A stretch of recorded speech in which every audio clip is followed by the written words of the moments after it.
Pero de cerca Tiene que pasarlo por YouTube.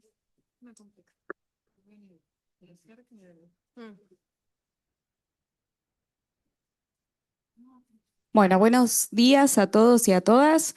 Inauguramos nuestro segundo día de las 12ª Jornadas de Historia, Personalidad y Poder, Líderes y Liderazgos Políticos en el Mundo Contemporáneo.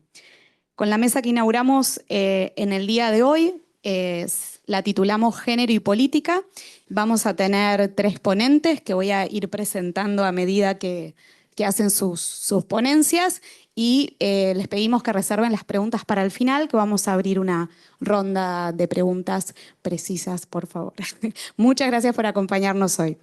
Bueno, vamos a comenzar con Carolina Barry. Carolina Barry, que va a hablar de Evita. Carolina es doctora en Ciencia Política, investigadora del CONICET y profesora en la Universidad Nacional de 3 de Febrero.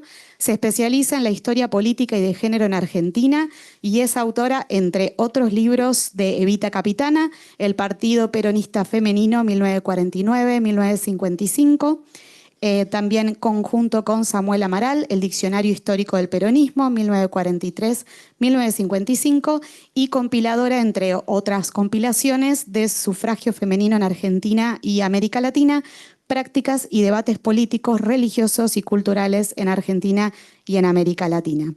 Así que le doy la palabra a Carolina y muchas gracias. Bueno, ¿se escucha bien ahí? ¿Sí? Bueno, muchísimas gracias por la invitación a quienes han organizado. Es un placer poder estar acá en esta casa de estudios. Bueno, hoy me toca hablar sobre Eva Perón, como bien decías, y asumí el desafío que planteó Juan Carlos Torre de hablar de personalidad y poder. Bueno, acá tenemos una figura que en lo que vaya mencionando la disertación, veremos cómo esta personalidad apunta a un poder inimaginado para una mujer a mediados del siglo XX. Pensemos que es una mujer que con menos de 30 años construye un poder que va a ser considerado a la par del presidente de la Nación. Una mujer que construye en menos de 6 años ese poder, ¿no? Y sobre la cual todavía seguimos reflexionando y tratando de analizar distintos aspectos de esa construcción política. Para ello me he tomado el análisis a la luz de algunos conceptos referidos al populismo. No tenemos trabajo sobre populismo femenino, así que este sería como un inicio para poder analizar a partir de estos conceptos la figura de Eva Perón. El peronismo, como bien sabemos, es considerado un caso arquetípico de populismo que surgió durante la denominada primera ola populista, es decir, entre las décadas del 30 y del 40. Federico Finkelstein señala que una de las características de estos populismos es que el líder dispone de una doble fuente de legitimación. La primera obtenida por la vía electoral, es decir, las urnas, y la segunda, la firme creencia en el líder como una figura carismática y trascendental, cuya legitimidad a su vez se encuentra por encima de esa representación electoral. En esta doble vía, el proceso de construcción de la voluntad popular no se canaliza necesariamente a través del entramado institucional representativo, señala Enrique Perusotti. Sin embargo, ese liderazgo populista debe ser refrendado en elecciones contundentes de amplias mayorías, pero también en actos y concentraciones populares que junto a la elección se presentan como momentos decisivos del pacto populista. Es decir, una combinación de urnas y calle donde ambas forman parte de un universo similar, pero no del mismo. El peronismo potenció uno de los aspectos de esta dualidad con la figura de la pareja gobernante. De allí que presente una primera complejidad que no se observa en otros casos históricos, la coexistencia de un doble liderazgo carismático, compartido y simultáneo. Es así que Perón se presenta en 2 dimensiones, la figura netamente institucional, el presidente de la nación, y a la vez un líder popular. Eva Perón, en cambio, no surge ni se legitima por la voluntad electoral y no ocupa ningún cargo formal e institucional dentro del Estado. Ella asumía la representación simbólica del pueblo y se presentaba como la encarnación del mismo. Una primera pregunta que surge es cuáles son las características del liderazgo populista no legitimado en una elección, pero que cuenta con el poder de la calle. El liderazgo de Perón desde que asumió la presidencia de la Nación no puede estudiarse ni comprenderse separado del de Evita, como tampoco el de ella, pues ejerció desde un primer momento como complemento del de Perón, señala Marisa Navarro. Su armado político lo inició a partir de su rol de primera dama, es decir, desde arriba, desde el poder, siendo esta una de las claves del populismo. Su papel de primera dama le dio la posibilidad de desarrollar un espacio de poder alternativo a los existentes, porque no se trata de una figura electa ni reglada. Esta posición le brinda un abanico muy amplio de acciones, desde protocolares hasta de fuertes influencias políticas, siendo el matrimonio gobernante el punto culminante que cuenta con contados ejemplos históricos. Los primeros signos de estas complementariedades comenzaron a poco de que Perón asumiera la presidencia de la Nación. De manera temprana, algunas publicaciones argentinas y extranjeras daban cuenta de ello. Desde Newsweek hasta La Vanguardia hablaban de un curioso régimen bipresidencial, a lo que se sumaban los azorados reportes de embajadores extranjeros en Argentina, que mencionaban un caso extraordinario de régimen dual, además de denominarla la Teodora de Junín, la Virgen Vestal, la Draga de Serbia, entre otros por el estilo, que buscaban afectar su reputación moral y mostrar cierta debilidad en Perón. Es así que a pocos días de asumir Perón la presidencia, la oposición hizo un primer intento de ponerle un freno a sus incipientes funciones, o más específicamente a la naciente Eva Perón. El diputado radical Ernesto San Martino presentó un proyecto de ley por el cual las esposas de funcionarios no podrían asumir la representación de estos en los actos oficiales, como tampoco disponer de oficinas del gobierno, ni utilizar los automóviles oficiales, ni ser aclamadas por actos públicos. Todo este articulado daba cuenta del lugar que estaba empezando a ocupar la primera dama, situación anómala que requería ciertos límites legales que no lograron imponerse. Con el tiempo, lo que empezó como una crítica o advertencias opositoras, el peronismo lo incorporó como parte de su construcción política. Placas, monumentos, estampillas, carteles, afiches, marchas, canciones, poesías, cuadros y discursos daban cuenta de la coexistencia de dos líderes complementarios y simultáneos. De hecho, Perón es el único presidente argentino retratado junto a su esposa en el cuadro oficial que Numa Oriñac realizó en 1948. Estas complementariedades que fueron madurando y creciendo con los años fueron estimuladas por los sectores más cercanos a Evita, en especial por la CGT. El crecimiento de influencias que fue adquiriendo obligó al peronismo en su conjunto a buscar mecanismos para puntualizar, explicar, caracterizar y, por supuesto, legitimar sus funciones. Con ese fin asumió una suerte de institucionalización informal, al compás de una serie de prerrogativas, de leyes y de disposiciones del gobierno, a lo que se sumaban una cuantiosa agregación de símbolos y representaciones. Los poderes instituidos del Estado permitieron que su liderazgo adquiriera atributos que la colocaban como parte del gobierno, pero sin pertenecer formalmente al mismo. Algo así como lo que se nombra existe. Ahora bien, ¿a qué apunta esta institucionalización informal? Se trata del ejercicio de derechos y facultades que provienen de una conjunción de agregados normativos y de la utilización de elementos simbólicos. Ambos buscan, por un lado, proporcionar cierto marco de legalidad que amparen su actuación y, por otro, brindar herramientas concretas que asistan a su poder.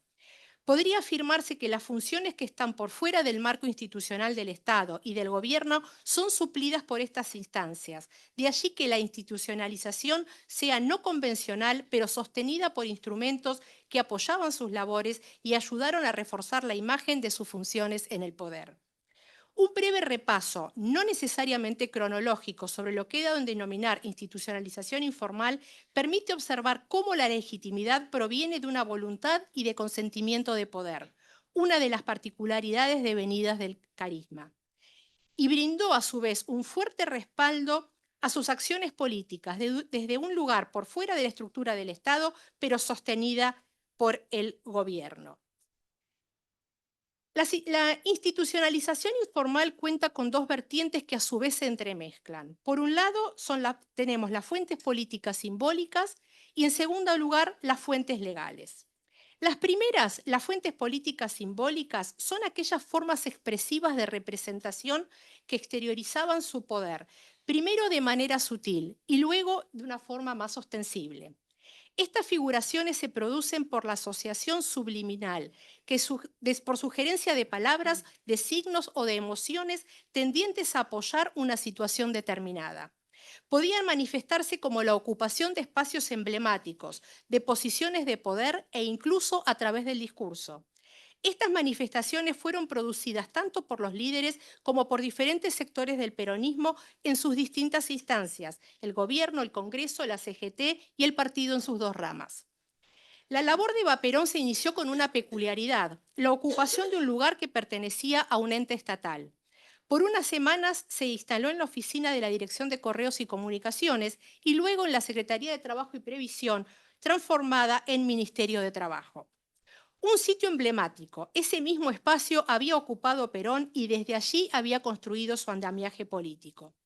Se instaló en el mismo despacho que pertenecía al titular de la cartera, el primer ministro obrero.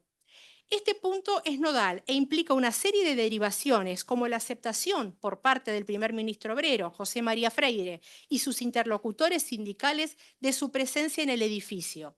La CGT apostaba a que Eva Perón continuara la obra de Perón y se transformara en un carril ágil de comunicación con el presidente de la Nación.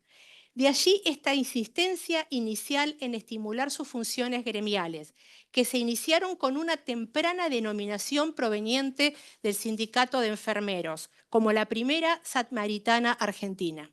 Lo que fue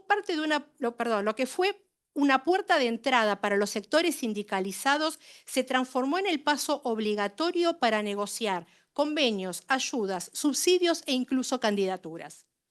El Ministerio de Trabajo fue el lugar desde donde dirigió no solo la actividad gremial, sino la sede de la Fundación Eva Perón, la cara más visible de las políticas sociales del peronismo. Este tema volveré más adelante sobre la fundación. A mediados del 47 dio un paso fundamental en esta institucionalización informal y emprendió una suerte de gira presidencial a la que no concurrió Perón. Fue invitada oficial y representante del gobierno argentino a importantes países europeos y a su regreso asistió en Brasil a la conferencia de cancilleres americanos. Ella fue recibida como si se tratara de un jefe de Estado con los honores de un huésped oficial y así se aplicó el protocolo. Sin explicitarlo directamente, de esa manera la envió el gobierno argentino y así la recibieron los gobiernos de los países que visitó. No fue un viaje privado, sino que concurrió con 12 decanes y numerosas figuras empresarias, políticas y embajadores. Sin embargo, la figura que se utilizó simbólicamente era el arco iris de la Argentina o la embajadora de la paz. El desempeño de funciones relacionadas con el gobierno y la adecuación de instituciones para el desarrollo de las mismas le dispensaron un marco particular que infería en el pueblo la idea de pertenencia y dominio de dichos espacios. Sus habilidades políticas la convirtieron en un factor indispensable en la estructura de poder del peronismo, cuya sola presencia implicaba apoyos políticos inconmensurables. Dentro de estas representaciones simbólicas, una de las más potentes que utilizó el peronismo fue la imagen de la traditio legis. Sus orígenes son muy remotos, ¿no? Antiguas iconografías paleocristianas que representaban descripciones bíblicas. Ese traigo la ley está plagado de alegorías y de mensajes. Representa a Dios quien entrega las tablas de la ley a Moisés, el legislador del pueblo elegido, o a Jesucristo en el momento de entregar la ley divina a Pedro. Durante el gobierno de Perón, a sabiendas o no de las antiguas implicancias simbólicas, este recurso se utilizó en 3 circunstancias políticas diferentes. 2 de ellas tuvieron como protagonistas a Eva Perón, una como destinataria y la otra como dadora. La primera tuvo lugar para celebrar la sanción de la ley de voto femenino, donde ella recibe la ley. El festejo oficial estuvo propiciado por la CGT, que convocó a una multitudinaria asamblea popular. En los balcones de la Casa Rosada se encontraba la plana mayor del gobierno y del Parlamento, que asistieron a la entrega formal de la ley. Ella, por su parte, confirmó que recibía en nombre y representación de todas las mujeres argentinas, encarnando al pueblo femenino. El ritual de la traditio legis, esta entrega debe ser exteriorizada por las partes, si no la traditio no es válida. La ceremonia se convirtió en un acto de fundación para ella, la contrapartida de lo que había sido el 17 de octubre para Perón. No fue la primera traditio legis del peronismo. Unos meses antes, Perón le había entregado al secretario general de la CGT el Decálogo de los Derechos del Trabajador.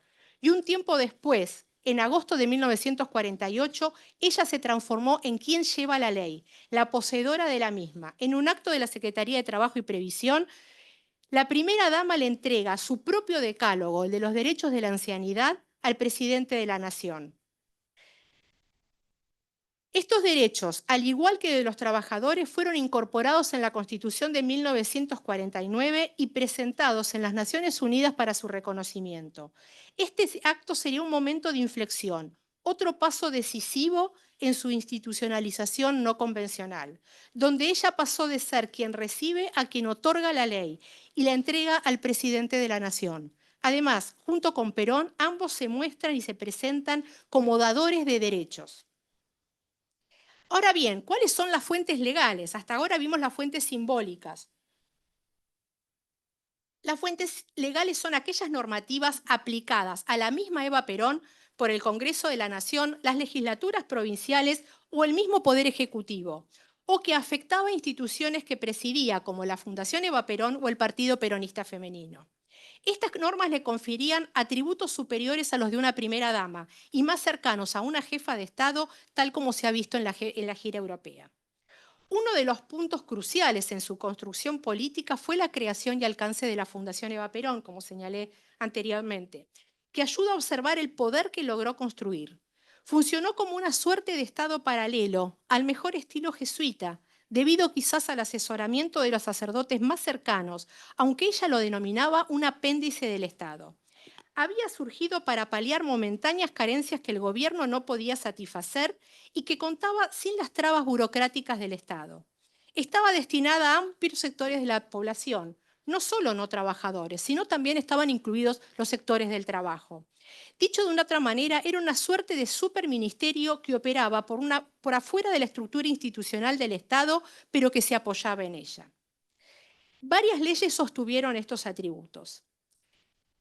En 1950, la Ley 13.992 declaró que las funciones de la Fundación eran de carácter privado e independientes del Estado, aunque sus fines de orden político y de interés nacional. Esa misma ley estableció que la Fundación podía tomar a su cargo la administración y sostenimiento de establecimientos y obras estatales destinados a la asistencia social y que podía recibir gratuitamente los bienes afectados. Además, los ministerios podían contribuir con dinero y con bienes mientras el Poder Ejecutivo quedaba autorizado a incorporar las partidas indispensables para el cumplimiento de esta ley. Además, comenzó a enviar representantes propios, como por ejemplo las leyes 14.036 y 14.124, que habilitaron tanto al Partido Peronista Femenino como a la Fundación Eva Perón, que comenzaran a obrar como instituciones que debían contar con una representación igual a otros poderes del Estado. La fundación, que había comenzado de manera inorgánica, casera, en la residencia presidencial, culminó con una estructura edilicia que ocupaba 46.000 metros cuadrados en un terreno donado por la Universidad de Buenos Aires, en lo que es actualmente la Facultad de Ingeniería. Si bien no llegó a funcionar allí, estaba proyectada para ocupar un espacio similar al de otras instituciones del Estado. Con el tiempo fue adquiriendo una estructura burocrática que superaba a una simple organización de ayuda social. El llamado a elecciones de 1951 de renovación presidencial y de todos los cargos electivos encontró a Eva Perón en la cima del poder. Tenía en su haber el reconocimiento de la ley del voto femenino, la representación del gobierno en la gira europea, la autoría de los derechos de la ancianidad incorporados a la Constitución de 1949, el soporte político que le otorgaba la CGT y en especial el pueblo, la presidencia de la Fundación, la presidencia del Partido Peronista Femenino. Este partido le confirió un baluarte político incalculable con la organización del primer partido político masivo integrado por mujeres, organizado hasta los confines más remotos del país y cuyas dirigentes le respondían sin miramientos. En su calidad de presidenta del partido, presentó un proyecto de ley para provincializar los territorios de Chaco y La Pampa, que derivó en la creación de las provincias Presidente Perón y Eva Perón. A esto se sumaban una serie de denominaciones poéticas que tenían como correlato las funciones que asumió dentro del peronismo. Algunas para mencionar: escudo de Perón, eterna vigía de la Revolución, hada buena de la Argentina, la primera trabajadora, entre un número inconmensurable de denominaciones por el estilo. Infinidad de instituciones llevaban su nombre o 7 de mayo, la fecha de su nacimiento. Sin embargo, la fecha de nacimiento de Perón no se utilizaba de la misma manera. Tenía más poder que los ministros o que muchos gobernadores, y su presencia generaba multitudinarias movilizaciones. Además, contaba con un ascendiente político sin igual dentro del pueblo peronista, donde su liderazgo carismático había adquirido rietes míticos. Desde su posición de primera dama se había transformado en una líder popular carismática, que compartía con el presidente de la nación un poder bifronte. La candidatura de Perón era un hecho. El tema rondaba en quién lo secundaría. ¿Podría darse entonces la institucionalización formal de Eva Perón? ¿Podría ser su liderazgo validado por las urnas una de las características del liderazgo populista? La apuesta de la CGT por el segundo término de la fórmula era inocultable. Si Eva Perón era vicepresidenta, todos salían favorecidos, y especialmente la Central Obrera. El día del Cabildo Abierto, las calles nuevamente estuvieron tomadas y se entabló entre ella y el pueblo un diálogo único, directo, más imponente aún que el 17 de octubre. El pueblo le imploraba que aceptase ser candidata a la vicepresidencia, y ningún acto exhibió tanto dramatismo y emoción. Ella no se pronunció claramente sobre el tema y pidió que le dieran tiempo para contestar. No se brindaron explicaciones políticas sobre el renunciamiento de Eva Perón, que anunció por radio una semana más tarde, convirtiéndose en una nueva fecha de la liturgia peronista. Ella afirmó que su renuncia era otro sacrificio que debía realizar como mujer y que su función no debía ser institucionalizada. El renunciamiento fue el momento culminante de su carrera política, pero también marcó claramente cuáles eran sus límites políticos. Las elecciones del 11 de noviembre fueron contundentes. El peronismo triunfó ampliamente en todas las instancias. Pese a no ser candidata, las boletas electorales llevaron su imagen junto a la de Perón. Aunque el populismo de Eva no puede legitimarse en elecciones, los resultados alcanzados favorecían su poder, que se reafirmaba en la representación del pueblo, en la soberanía popular y más aún en una serie de apologías religiosas. Luego del renunciamiento, todo el peronismo emprendió una carrera desenfrenada de alabanzas y homenajes que alcanzaron límites insospechados, con una serie de referencias religiosas destinadas en exclusividad a Eva Perón. Repasemos algunas de ellas entre el renunciamiento y su muerte. Perón decretó el 18 de octubre de 1951 sería denominado Santa Evita en lugar de San Perón, tal como era la costumbre peronista. La CGT, a través de su órgano oficial, afirmó que con el renunciamiento ella remembró, y cito, al maestro de Galilea cuando dijo: «Mi reino no es de este mundo», para luego rematarlo con otra reflexión proveniente de Isaías Santín: «Una fuerza extrahumana», estoy citando, «que viene de siglos de historia, rejuveneció con Eva Perón la calma sagrada de los profetas y los elegidos». Esto está en la publicación oficial de la CGT.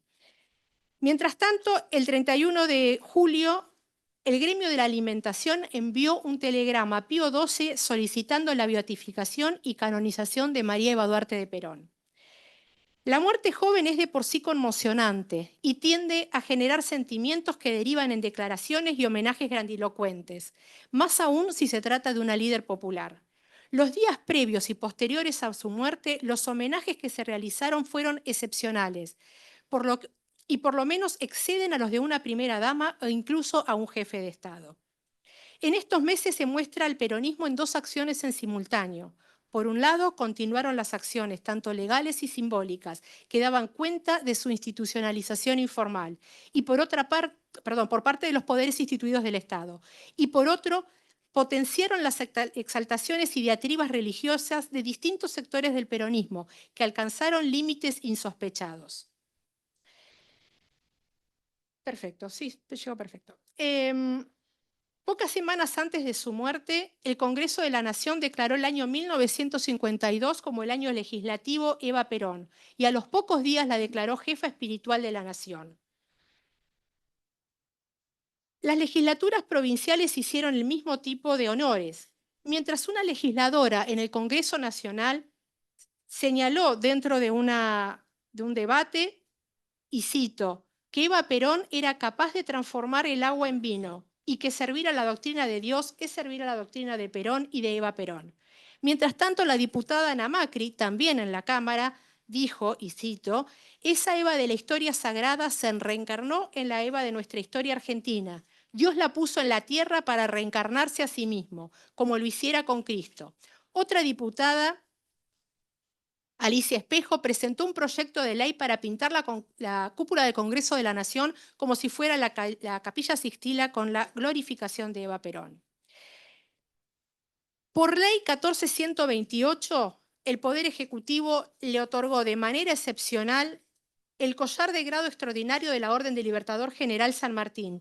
Es la insignia de mayor jerarquía que confiere el gobierno de la Argentina solo a jefes de Estado y soberanos extranjeros. Perón se lo dio en su calidad de gran maestre de la orden y se lo entregó días antes de su muerte. Este collar estaba compuesto por 4.600 piezas entre brillantes, esmeraldas y rubíes. Leyes nacionales y provinciales cambiaron la denominación original de numerosas ciudades, pueblos, puertos, empresas, edificios, calles, avenidas y barrios por el de Eva Perón, Evita o variantes de su nombre.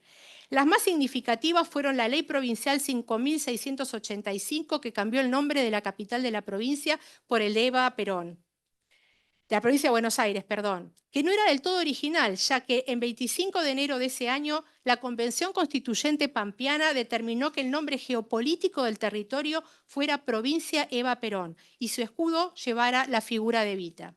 En forma simultánea, todas las provincias argentinas denominaron a uno de sus departamentos con el nombre de Eva Perón.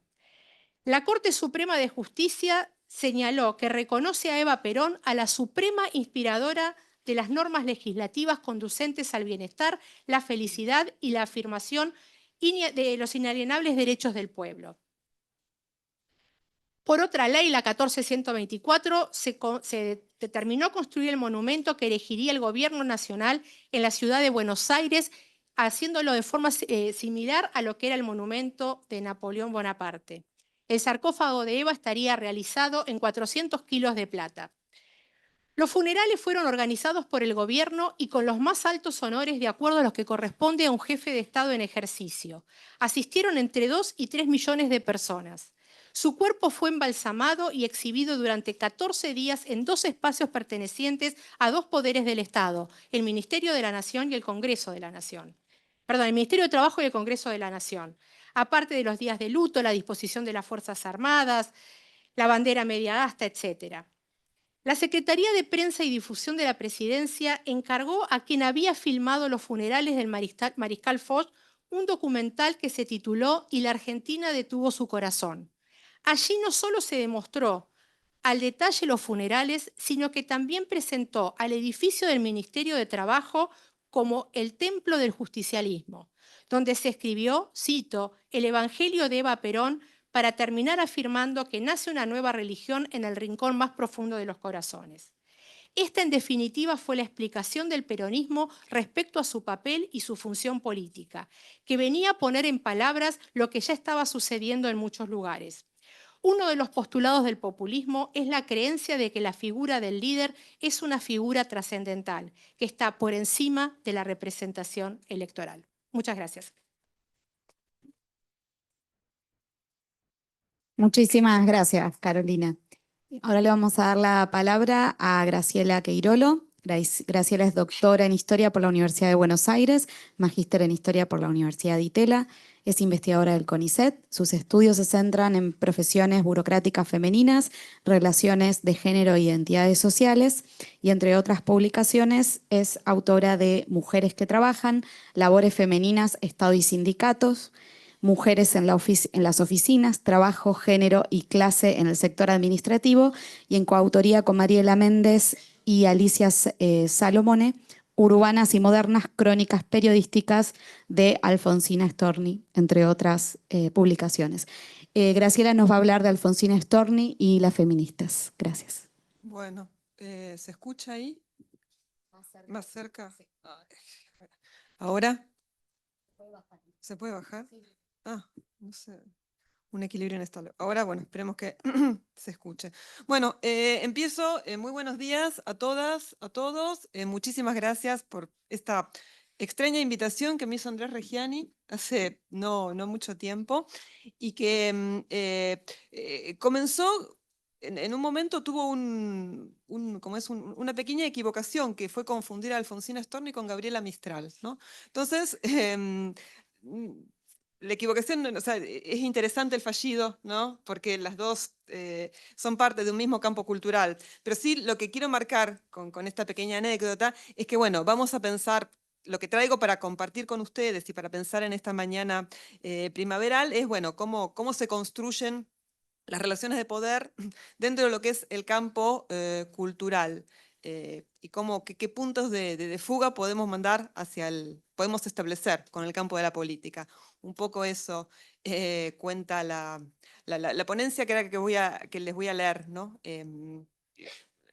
A caballo, si se quiere, temporalmente, entre una personalidad tan fuerte como Eva, que también nos contó Carolina, y la de Encarnación Escurra, de la que después nos va a hablar Marcela. Bueno, también esta ponencia es parte de un proyecto mayor que estamos desarrollando con otra colega, que es Tania Diz, que se vincula con construir un archivo sobre escritoras y feminismos en la Argentina. En eso estamos trabajando ahora. Y parte de lo que van a escuchar ahora lo escribí con Tania también. Bueno, dice así. En 1938, Alfonsina Storni revisó su obra poética y armó una antología que fue publicada por editorial Espasa Calpe en agosto de ese año. Estaba ya bastante enferma y dedicó el libro a quienes estuvieron a la cabecera de su lecho en horas amargas. Esas horas amargas no eran una pose ni una exageración de sus sentimientos, obediente al tipo de la poetisa, sino que contenían la certidumbre del final de su vida. En el prólogo recorría su obra poética argumentando inclusiones y exclusiones para sentenciar, cito, por mucho que reniegue de mi primer modo, sobrecargado de mieles románticas, debo reconocer, sin embargo, que traía aparejada la posición crítica, hecho universalmente difundido de una mujer del siglo XX frente a las tenazas todavía dulces y a la vez enfriadas del patriarcado. Fin de cita. Alfonsina expresaba un supuesto desajuste entre el formato estético y el contenido conceptual de sus producciones poéticas, para poner en valor los sentidos críticos hacia la condición subordinada de las mujeres. Esta no fue una confesión banal, ni mucho menos oportunista, porque fiel a su estilo sagaz, la escritora volvía a un tema presente en toda su obra, la situación de las mujeres en la sociedad moderna. Storni perteneció a una generación de mujeres escritoras e intelectuales que elaboraron sentidos críticos sobre la condición femenina en la primera mitad del siglo XX. Estos debates integraron la cuestión de la mujer, que si bien remontaba su presencia al siglo XIX, se avivó en la década de 1920 y 1930. Lo singular del caso Storni fue que a lo largo de toda su obra, desde sus poemas que conforman la zona más conocida, hasta sus cuentos, crónicas, periodísticas, obras teatrales y ensayos, la cuestión de la mujer en sus dimensiones subjetiva, social y política fue recurrente. Storni fue exitosa, bastante popular en un momento y de una significativa trascendencia en la cultura argentina, con lo cual tanto en su biografía como su obra, en especial la poética, despertaron una enorme cantidad de análisis académicos, a los que podríamos sumar las composiciones artísticas como películas, canciones, series televisivas, que han reactualizado su renombre hasta el presente. De esta manera, esta propuesta se suma y dialoga con el extenso corpus interpretativo que ya ha analizado su obra como intelectual crítica de la modernidad capitalista.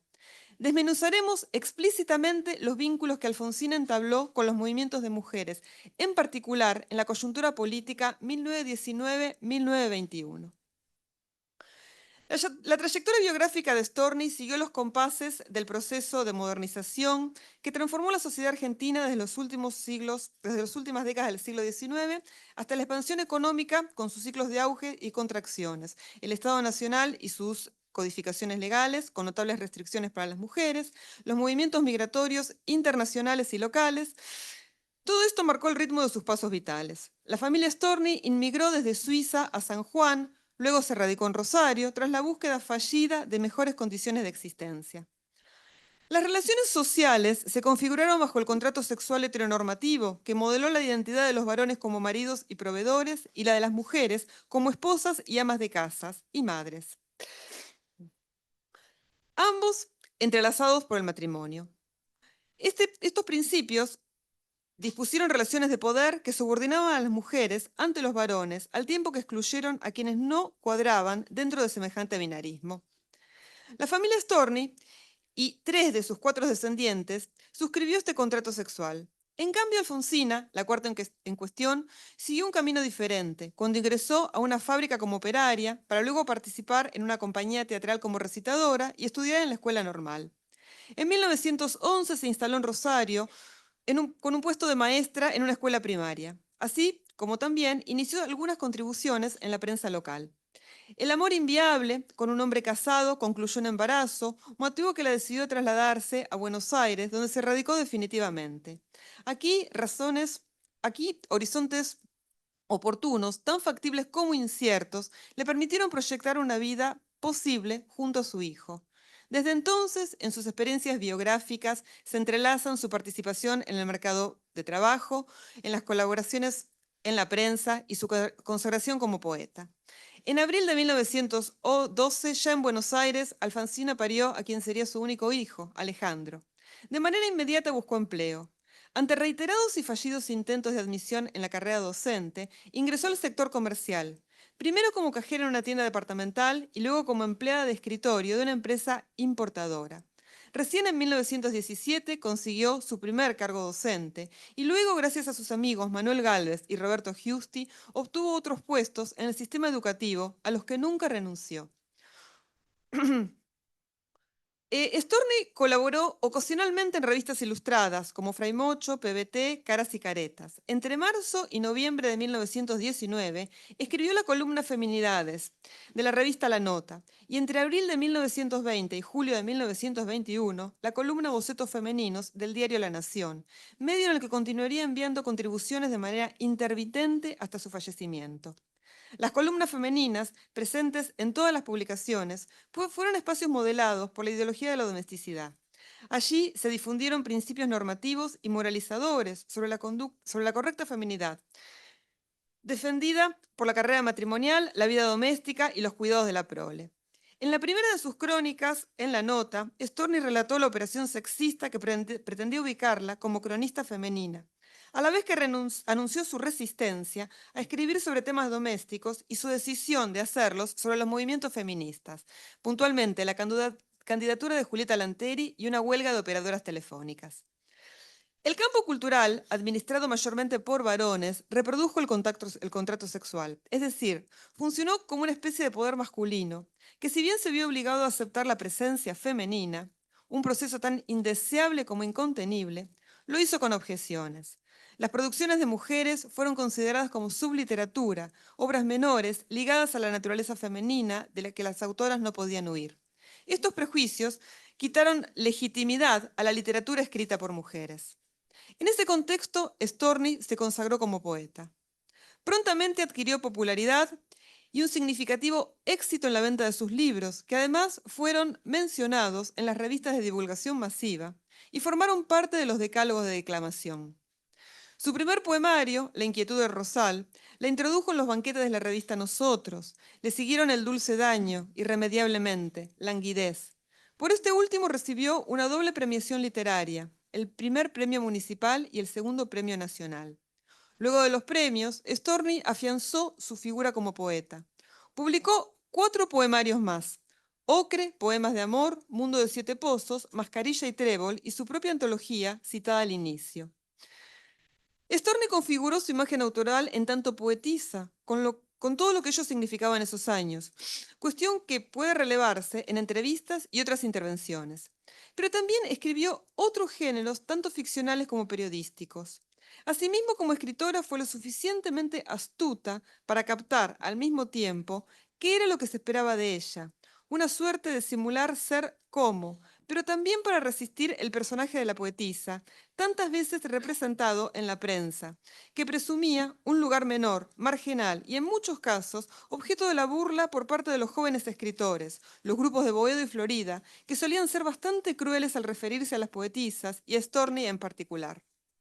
En sus poemas, de una estética anticuada, pero que llegaba a un público preciso y de mujeres, Storni denunció la hipocresía del ojo masculino que controlaba el hacer femenino al decir: tú me quieres blanca, me quieres de espuma, sobre todas casta.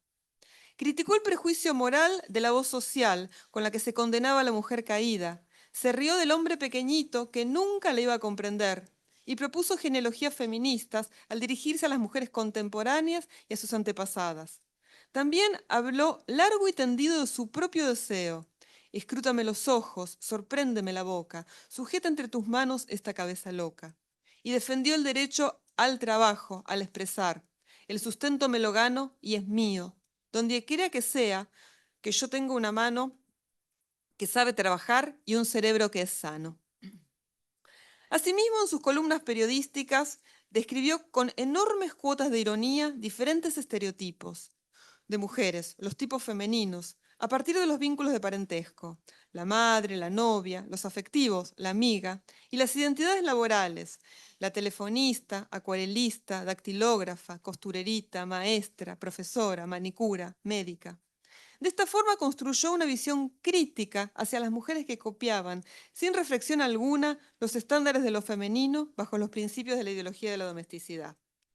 Las colaboraciones para la prensa actuaron como un complemento monetario a sus retribuciones que recibió por sus empleos fijos.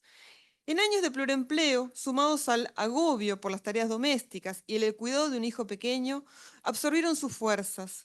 Tiempo y tranquilidad me han faltado, anunció en el prólogo de Languidez. Sin embargo, los premios literarios trajeron un relativo alivio a sus ingresos, hecho que le permitió renunciar a las contribuciones periodísticas semanales, pero jamás abandonó la docencia. Trabajo de continuo en diversidad de cátedras que insumen todo el tiempo. Tengo que multiplicarme para poder obtener, no para poder obtener lujos, sino para vivir con los míos de manera sobria, confortable, declaraba en una entrevista en 1935. Así como la conciliación entre los quehaceres docentes y la producción literaria caracterizaron toda su experiencia de modernidad, Storni también participó en las demandas por los derechos civiles y políticos de las mujeres, impulsadas por varias agrupaciones feministas y partidos políticos. Desde los inicios del siglo XX, las demandas por los derechos civiles y políticos de las mujeres resonaron en el mundo público y avivaron la cuestión de la mujer. Las inferioridades jurídicas del Código Civil y las exclusiones políticas del sistema liberal conformaron desajustes evidentes frente al protagonismo femenino en el mercado de trabajo y en el campo cultural. En mayo de 1910, en Buenos Aires, se reunió el primer Congreso Femenino Internacional, donde se diseñó una primera agenda de reclamos para mejorar la condición femenina. Los desórdenes que provocaron las repercusiones de la Primera Guerra Mundial ratificaron la legitimidad de dichos reclamos. Y en la década de 1920 se desplegó una primera agenda feminista que encontró una aliada particular en Alfonsina y sus escritos. Tal es así que en repetidas oportunidades en los recintos legislativos, su nombre sonaría junto al de otras defensoras de los derechos femeninos.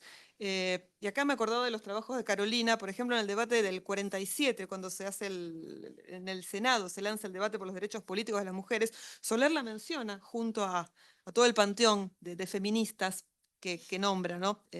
Lo cual es bien interesante. Si bien Storni reconocía que el verdadero impulso del feminismo en nuestro país lo ha dado, como en todo el mundo, la guerra europea, dos situaciones locales se sumaron a ello. Por un lado, el surgimiento de agrupaciones de mujeres, muchas de las cuales ya habían actuado en el Congreso de 1910 e incluso antes. El Partido Feminista Nacional, la Asociación Pro Derechos de la Mujer y la Unión Feminista Nacional, liderados respectivamente por Julieta Lanteri, Elvira Rawson de Delle Piane y Alicia Moró, respectivamente, y Alicia Moró, punto.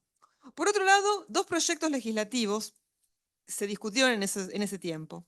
En mayo de 1918, el senador del Partido Socialista, Enrique del Valle Iberlucea, presentó su proyecto de emancipación civil de la mujer, donde proponía la reforma del Código Civil. El proyecto no se debatió, se va a debatir tiempo después. A la vez, en julio de 1919, el diputado de la Unión Cívica Radical, Rogelio Araya, presentó primero el proyecto de ley nacional de emancipación de la mujer y unos días más tarde la ley de sufragio femenino redactados por Elvira Rawson de Delle Piane, que tampoco prosperaron en el debate de la Cámara. Storni, por su parte, integró la Asociación Pro Derechos de la Mujer y colaboró fugazmente en Nuestra Causa, revista mensual del movimiento feminista, que informaba sobre las acciones de las tres entidades antes mencionadas. Fue una publicación que además la homenajeó por sus premios literarios y en la que en mayo de 1921 figuró como una de las secretarias de redacción. Pero fundamentalmente sus intervenciones se desplegaron en las columnas periodísticas donde impulsó la agenda de los movimientos feministas. Como enérgica defensora de la reforma del Código Civil, le dedicó dos extensas columnas al tema.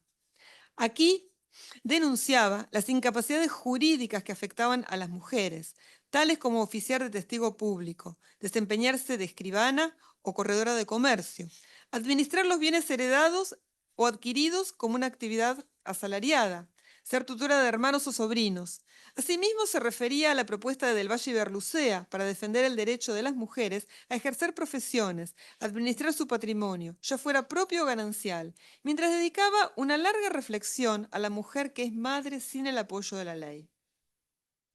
Más allá de su situación personal, Storni estaba especialmente preocupada por la cuestión de la vulnerabilidad de las madres solteras y sus hijas. A ella se refirió en el poema La Loba y en la obra teatral El Amo del Mundo.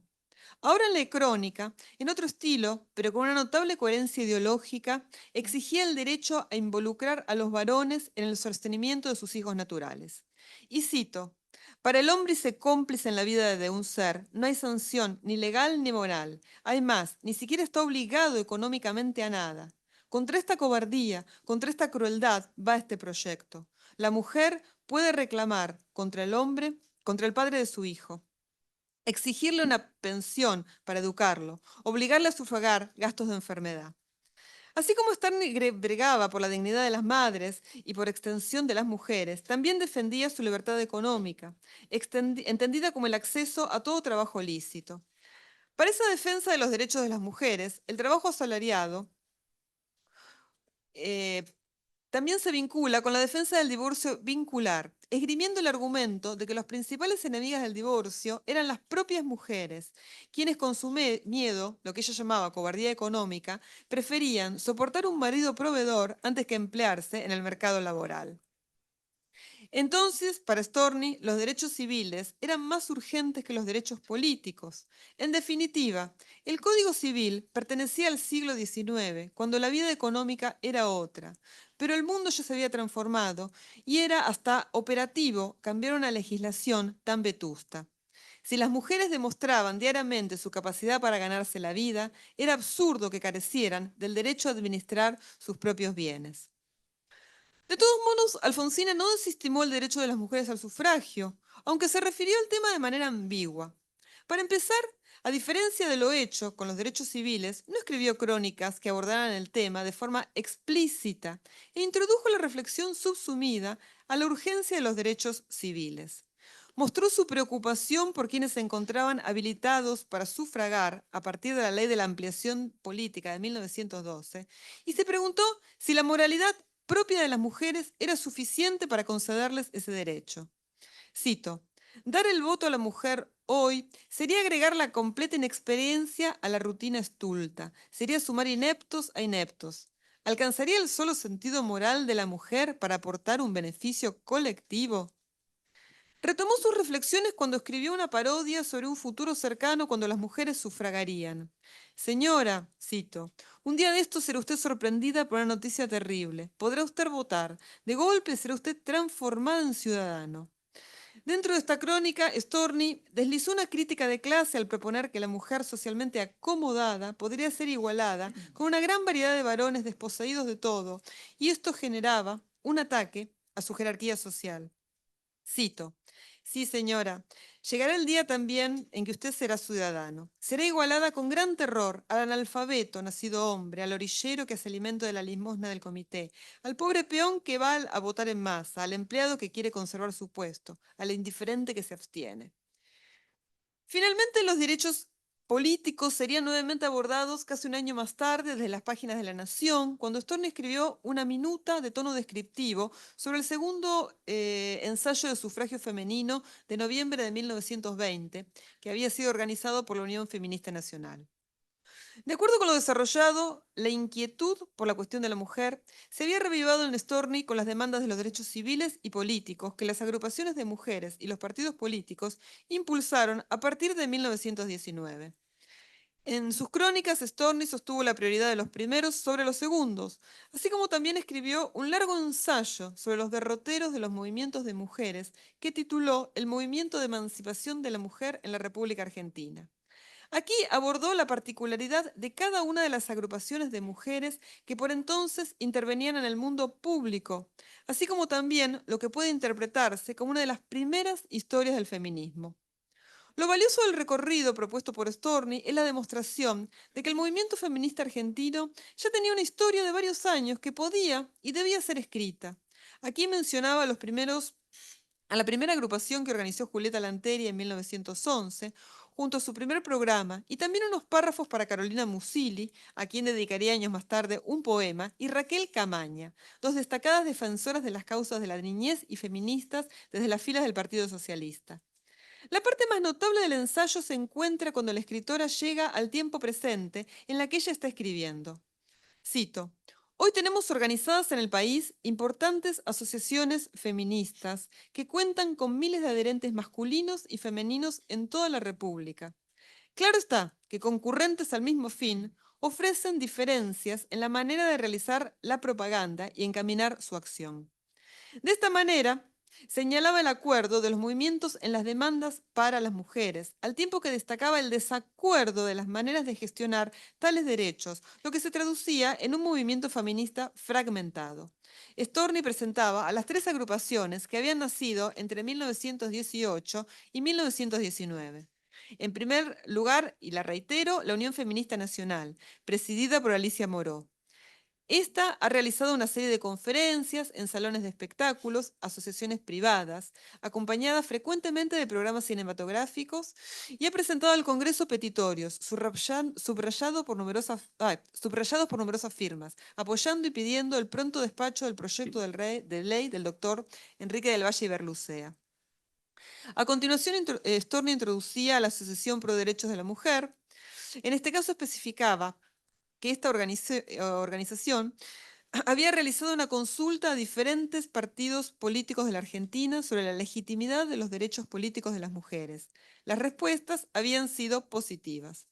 Por último, Storni se detenía en el partido que presidía Julieta Lanteri Renshaw, a quien había presentado como persona de mi amistad y mi respeto. Sin duda, se refería al Partido Feminista Nacional, una agrupación que se inclinaba por la candidatura de su presidenta y los discursos orales que Lanteri misma organizaba en las plazas citadinas. Además, Storni mencionaba al Consejo Nacional de Mujeres y sus acciones hacia la cultura femenina. Aquí reiteraba la idea de que el feminismo era el uso de las propias ideas y la responsabilidad individual, más allá de la identificación o no con la palabra, y más allá de las estrategias políticas que las agrupaciones propusieran para alcanzar la emancipación de las mujeres. Por último, sabemos que Alfonsina, consciente de la incomodidad que provocaba el término feminismo, ironizó sobre la falta de belleza y hasta la masculinización que se le atribuía a sus defensoras, mujeres ubicadas en las antípodas de la joven casadera. cito, cuando se dice feminista se encarama por sobre la palabra una cara con dientes ásperos, una voz chillona. Fin de cita. Asimismo, criticó el uso oportunista que hacían algunas mujeres de las palabras como feminismo, preocupadas por su individualidad antes que por la causa política. Ella va a hablar de lo que es el feminismo perfumado. Sin embargo, sostuvo que exigir derechos para las mujeres bajo ningún concepto traía aparejada la competencia de sexo a sexo, sino se proponía la reparación de la igualdad quitada a la mujer.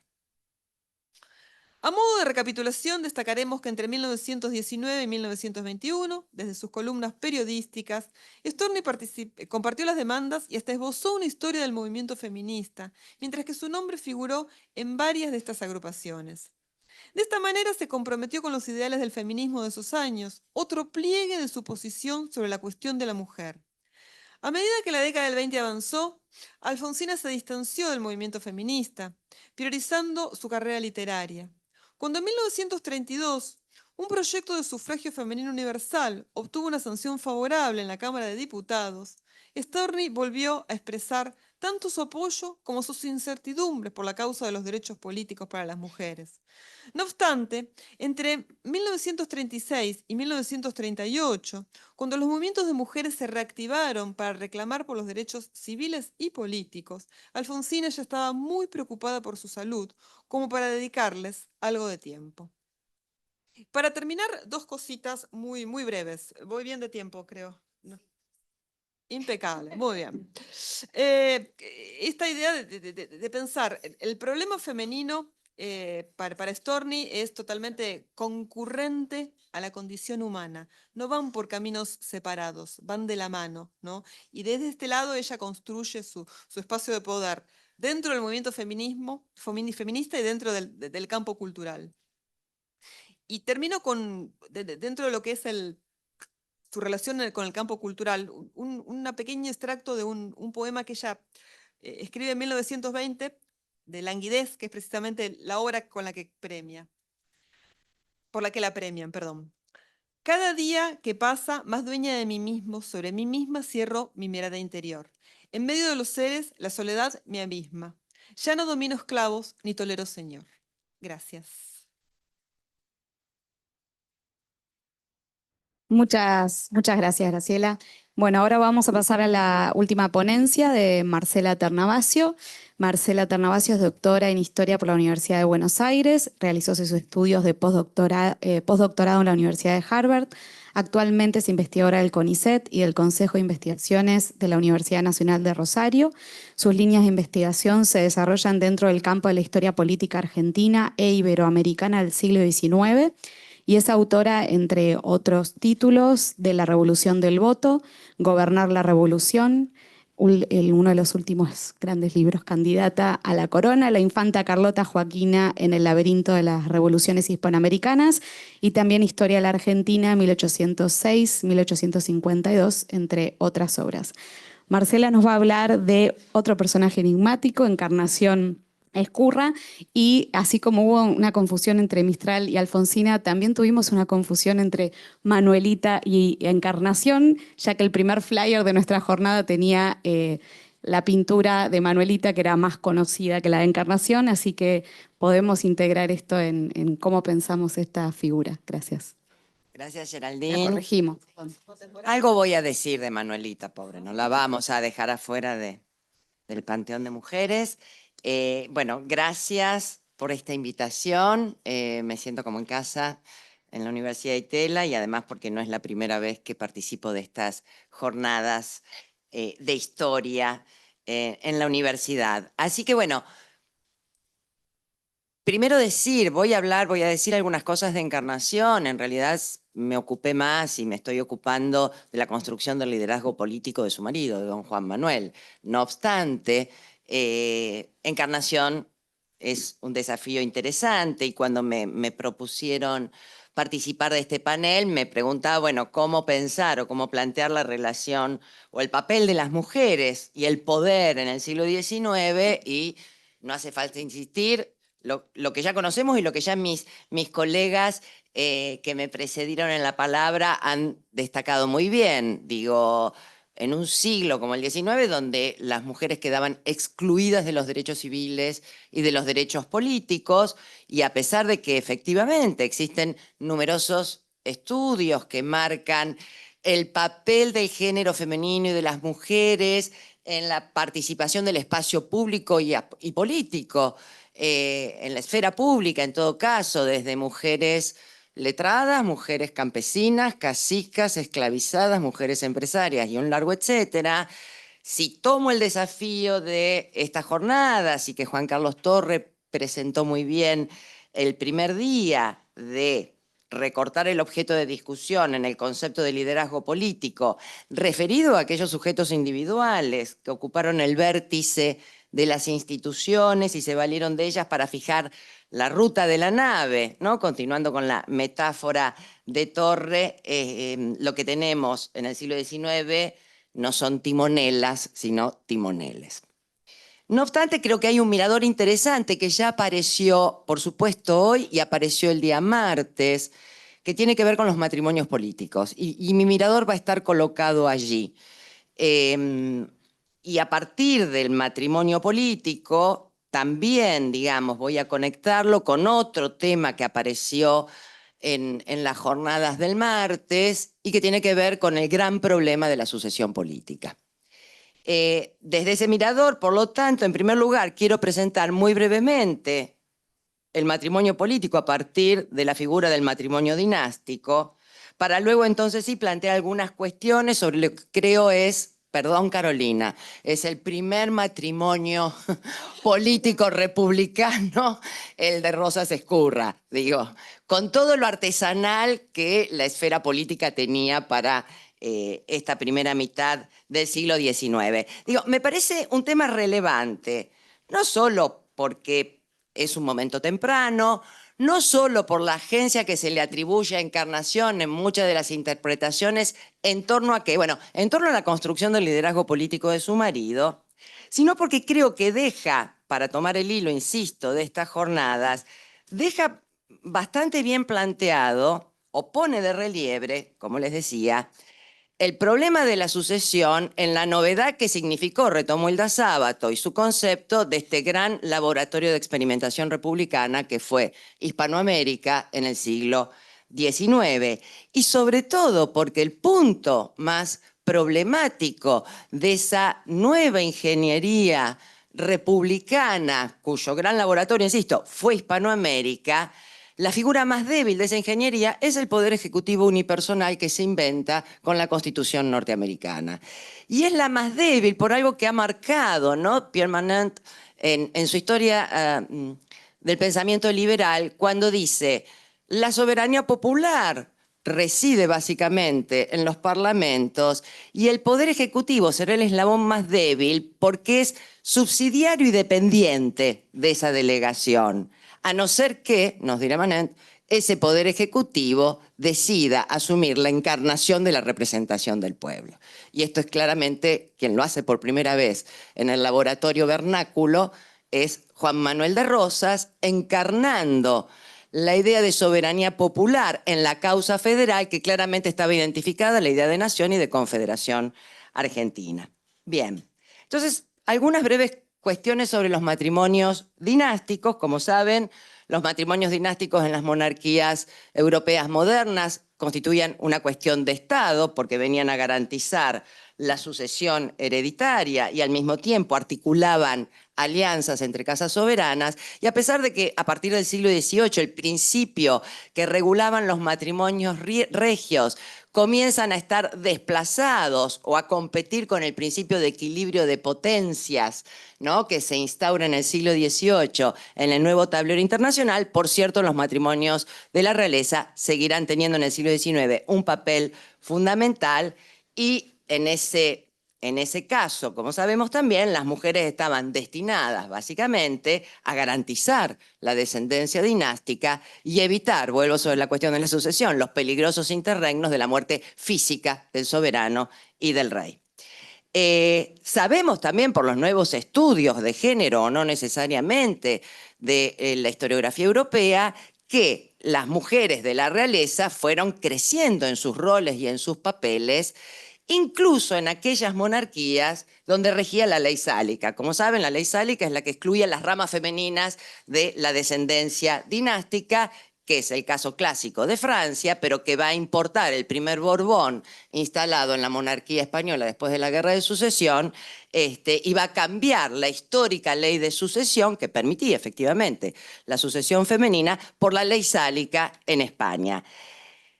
Me interesa recordar el momento en que se vuelve a discutir la ley sálica, que es un momento muy coyuntural, que es cuando se produce, ¿no?, la ocupación napoleónica en toda la península ibérica.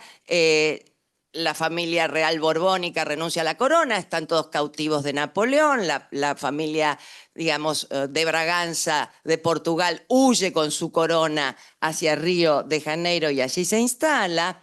En ese contexto se reúnen por primera vez las Cortes de Cádiz, siguiendo la ruta francesa, como Cortes unicamerales. Y allí va a discutirse la ley de sucesión, y la gran operadora para que efectivamente esas cortes eliminen la ley sálica vigente es la única que ha quedado libre del yugo napoleónico de la familia borbónica, la hija mayor de Carlos IV, que es Carlota Joaquina de Borbón, que a la sazón es la mujer del príncipe regente de Portugal. Bueno, mucho lío dinástico, pero lo cierto es que ella está en Río de Janeiro y zafa, digamos, del cautiverio. Desde allí va a operar, y va a operar con una gran ambición de poder para quedar primera en la línea de sucesión con su padre y sus hermanos cautivos. Lo va a hacer a través, ¿no?, de el ministro plenipotenciario portugués en Cádiz, y logra efectivamente que quede eliminada la ley sálica. Pero me interesa destacar dos cuestiones allí de cómo hay un uso político del pasado reciente y cómo hay un uso de los argumentos misóginos. Digamos, hasta allí quienes defendían la ley sálica lo hacían a partir del clásico concepto que excluía a las mujeres bajo la condición de minoridad. No gozaban de la razón, igual que los menores, los esclavizados, los domésticos, el clásico concepto de la dependencia social. Lo que se agrega en este debate, ¿no?, en plena era de revoluciones atlánticas, son los argumentos misóginos. En un sistema patriarcal con todas las ambigüedades que la idea de patriarcado exhibe, mucho más consolidado en la ficción doméstica. Y entonces allí los argumentos misóginos son argumentos que colocan a las reinas consortes, ¿no?, como mujeres libertinas, ¿no?, que tienen conductas sexuales condenables, y por lo tanto, para Carlota, ser hija de María Luisa de Parma, condenada por ser la amante del favorito ministro Godoy y condenada por ser, por lo tanto, la responsable de la alianza con Francia y de la invasión napoleónica, no la favorecía a Carlota. Pero esa narrativa del argumento misógino se instala con mucha fuerza, no es nueva, tiene el gran antecedente de María Antonieta en Francia, y va a llegar a su paroxismo cuando definitivamente Fernando VII, antes de su muerte en 1833, va a abolir la ley sálica porque solo tiene descendencia femenina, y finalmente su hija Isabel II asuma como reina propietaria en España y dé lugar a lo que se considera, Isabel Bourdieu, la gran biógrafa de Isabel II, lo ha trabajado muy bien, el nuevo género de la pornografía política. Es decir, ¿no?, la idea que consagra es, ya sea de reinas consortes o reinas propietarias masculinizadas y de reyes feminizados, que algo, Carolina, vos planteaste también, esta masculinización de la figura de Eva.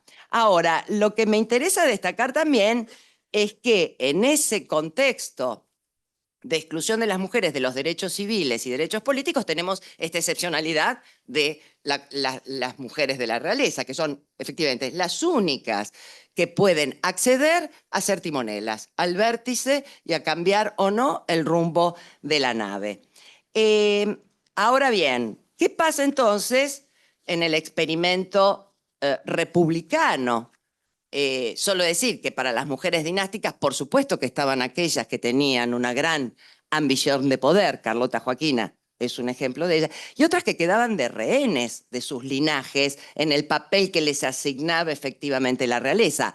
La nuera de Carlota, que será Leopoldina de Habsburgo, casada con su hijo mayor, y que a la sazón se tiene que poner al hombro ser emperatriz de Brasil, ¿no? Apenas se declara la independencia de Brasil, le escribe a su hermana María Luisa de Habsburgo, poco antes de morir, muy joven, a los 26 años, diciéndole lo siguiente: pueden hacer un casamiento feliz y nosotras, pobres princesas, somos como dados que se juegan y cuya suerte o azar depende del resultado. Cabe decir que Leopoldina no la pasó bien en el trópico.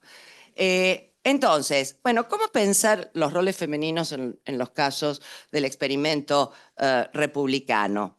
En el marco de este orden patriarcal. Lo primero que diría es que para entender la figura excepcional que ocupó Encarnación dentro de este primer matrimonio republicano político vernáculo, es que estamos en una sociedad donde están mucho más devaluadas las jerarquías sociales clásicas en el mundo hispanoamericano. Me pregunto si esto hubiera sido posible en Lima o en México, ¿no? Para la misma época.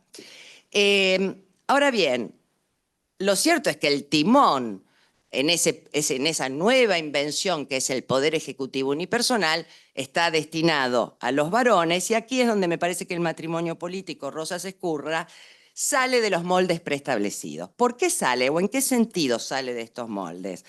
Bueno, en primer lugar por el papel que el propio Rosas le asigna a su esposa como consejera y operadora política en la construcción de su propio liderazgo, y en particular en un momento crucial que continuó, digamos, a la primer gran derrota política parlamentaria de don Juan Manuel de Rosas, que asume por primera vez su gobierno como gobernador de Buenos Aires en 1829, le otorgan las facultades extraordinarias, la propia legislatura, pero cuando vence su primer mandato en 1832, esa legislatura decide y considera que ya no son necesarias, no se trata de un momento de excepción y que el gobernador puede seguir, efectivamente, puede ser reelecto, pero solo gobernar con las facultades ordinarias. Cabe decir que ya a esa altura, como líder del Partido Federal, ¿no? Rosas es un outsider advenedizo que se coloca como líder del Partido Federal luego de la muerte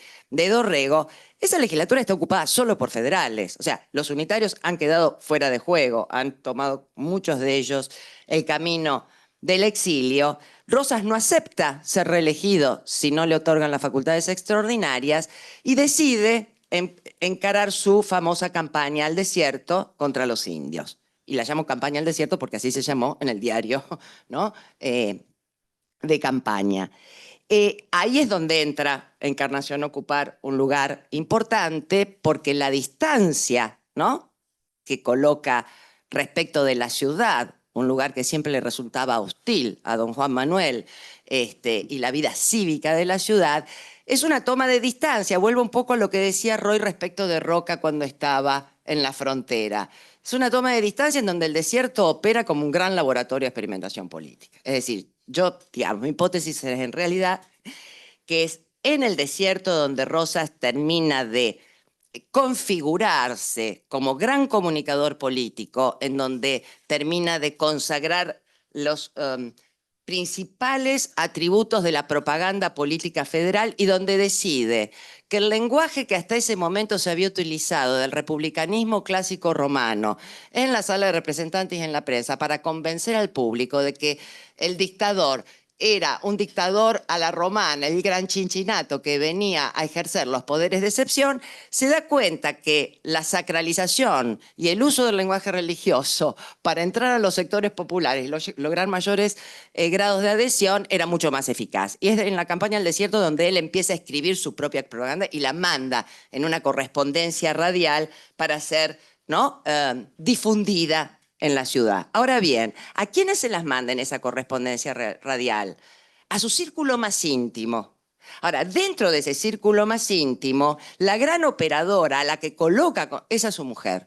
Es en la única en la que confía realmente, cuando en realidad ya está, digamos, cultivando su desconfianza metafísica hacia todos los que lo rodeaban y básicamente hacia su círculo más íntimo. Es decir, él dice a Felipe Arana, y Encarnación es la encargada de hacer la lista de amigos y enemigos, punto, ¿no? Con ella hay que hablar. Entonces, desde la campaña al desierto, Rosas le escribe a Encarnación y le da instrucciones precisas. Entre las muchas que podría citar, y acá es donde tenemos la gran correspondencia entre Rosas y Encarnación, ¿no? No tenemos mucho más para hablar de Encarnación, más que esta correspondencia que establece la distancia con el desierto. Rosas, por ejemplo, le encarga, digamos, teniendo muy en cuenta el papel fundamental de articular con los sectores populares y afrodescendientes, le dice a su mujer: sírvate esto de regla y no repares en visitarlos, refiriéndose a los sectores populares y afrodescendientes, servirlos y gastar con ellos cuanto puedas. Lo mismo que con las pobres tías y pardas honradas, mujeres y madres de los que nos han sido y son fieles. No repares en visitarlas y llevarlas a tus paseos de campo, aprovechando tu coche, que para eso es y no para estarlo mirando. Punto. Fin de cita. En efecto, Rosas, digamos, en la campaña al desierto le otorga un papel a los lazos familiares establecidos por mujeres, madres, hermanas, que es un papel fundamental en la configuración de sus redes de adhesión. Perdón.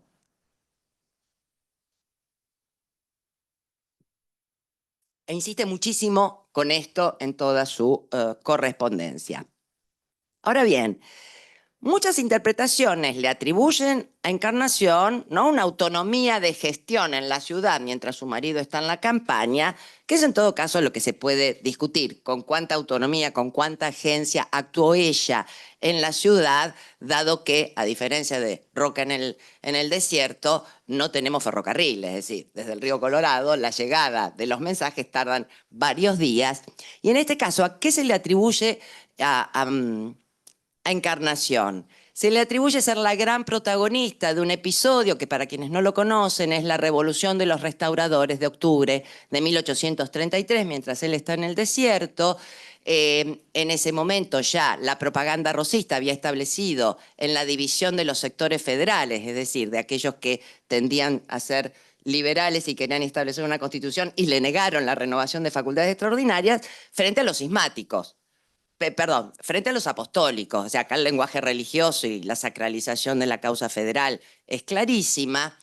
Encarnación lidera obviamente al sector rosista apostólico, y puesto que en ese año 33 las elecciones para renovación de la sala, de la cual depende que le den designar al gobernador y decidir sobre el tipo de facultades que se le da al gobernador, puesto que quienes han ganado esas elecciones en el año 33 son los cismáticos y no los apostólicos, dado que no han podido conquistar el voto, Encarnación es la que se va a encargar de conquistar la calle. Es decir, la Revolución de los Restauradores es aquella que, liderada en gran parte por Encarnación, lleva adelante una toma de la calle, una gran movilización, cruzan el riachuelo, se acantonan las milicias federales apostólicas y sitian la ciudad prácticamente, y están un mes en vilo con un gobernador, Balcarce, que, como suele ocurrir con todo Delfín, que lo dejan en el papel de gobernador una vez que Rosas se va,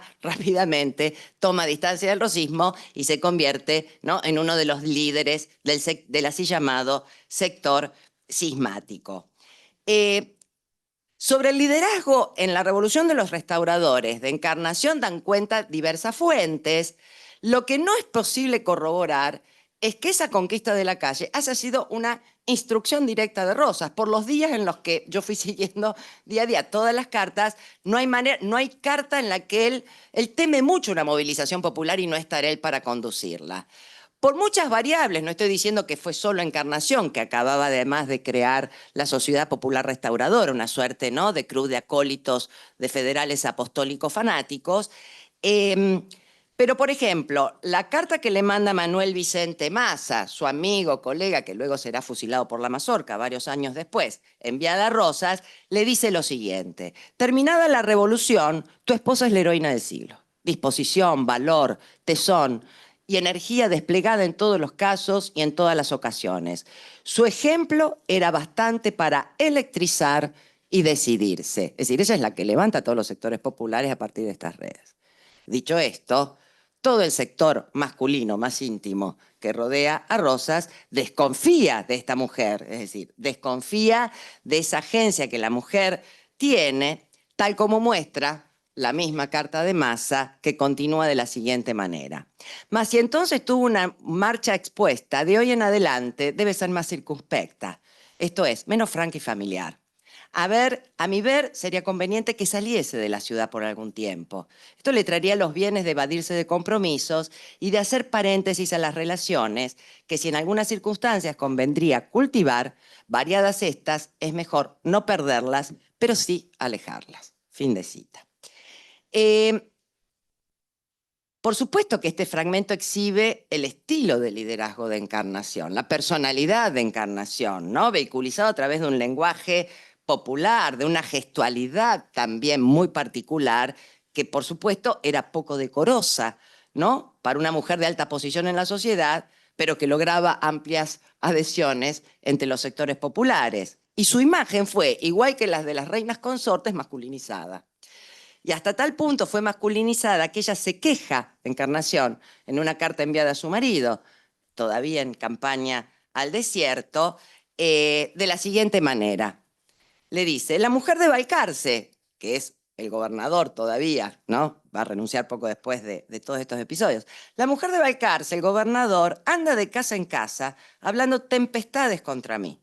Lo mejor que dice es que siempre he vivido en la disipación y los vicios, que vos me mirás con la mayor indiferencia, que por eso te ha importado poco y nunca has tratado de contenerme. Te elogia a vos cuando me degrada a mí. Esto es sistema porque a ellos les duele, por sus intereses, el perderte y porque nadie da la cara del modo que yo. Pero nada se me da de sus maquinaciones. Tengo bastante energía para contrarrestarlos. Solo me faltan tus órdenes en ciertas cosas. Las que las suple mi razón, le dice Encarnación. Y la opinión de tus amigos a quienes oigo y gradúo según lo que hacen, pues la mayoría de casaca tiene miedo y me hacen solo el chumbale. Los trataba de cobardes a, ¿no?, los personajes del séquito más íntimo, empezando por los Anchorena, ¿no? Arana, etcétera, etcétera.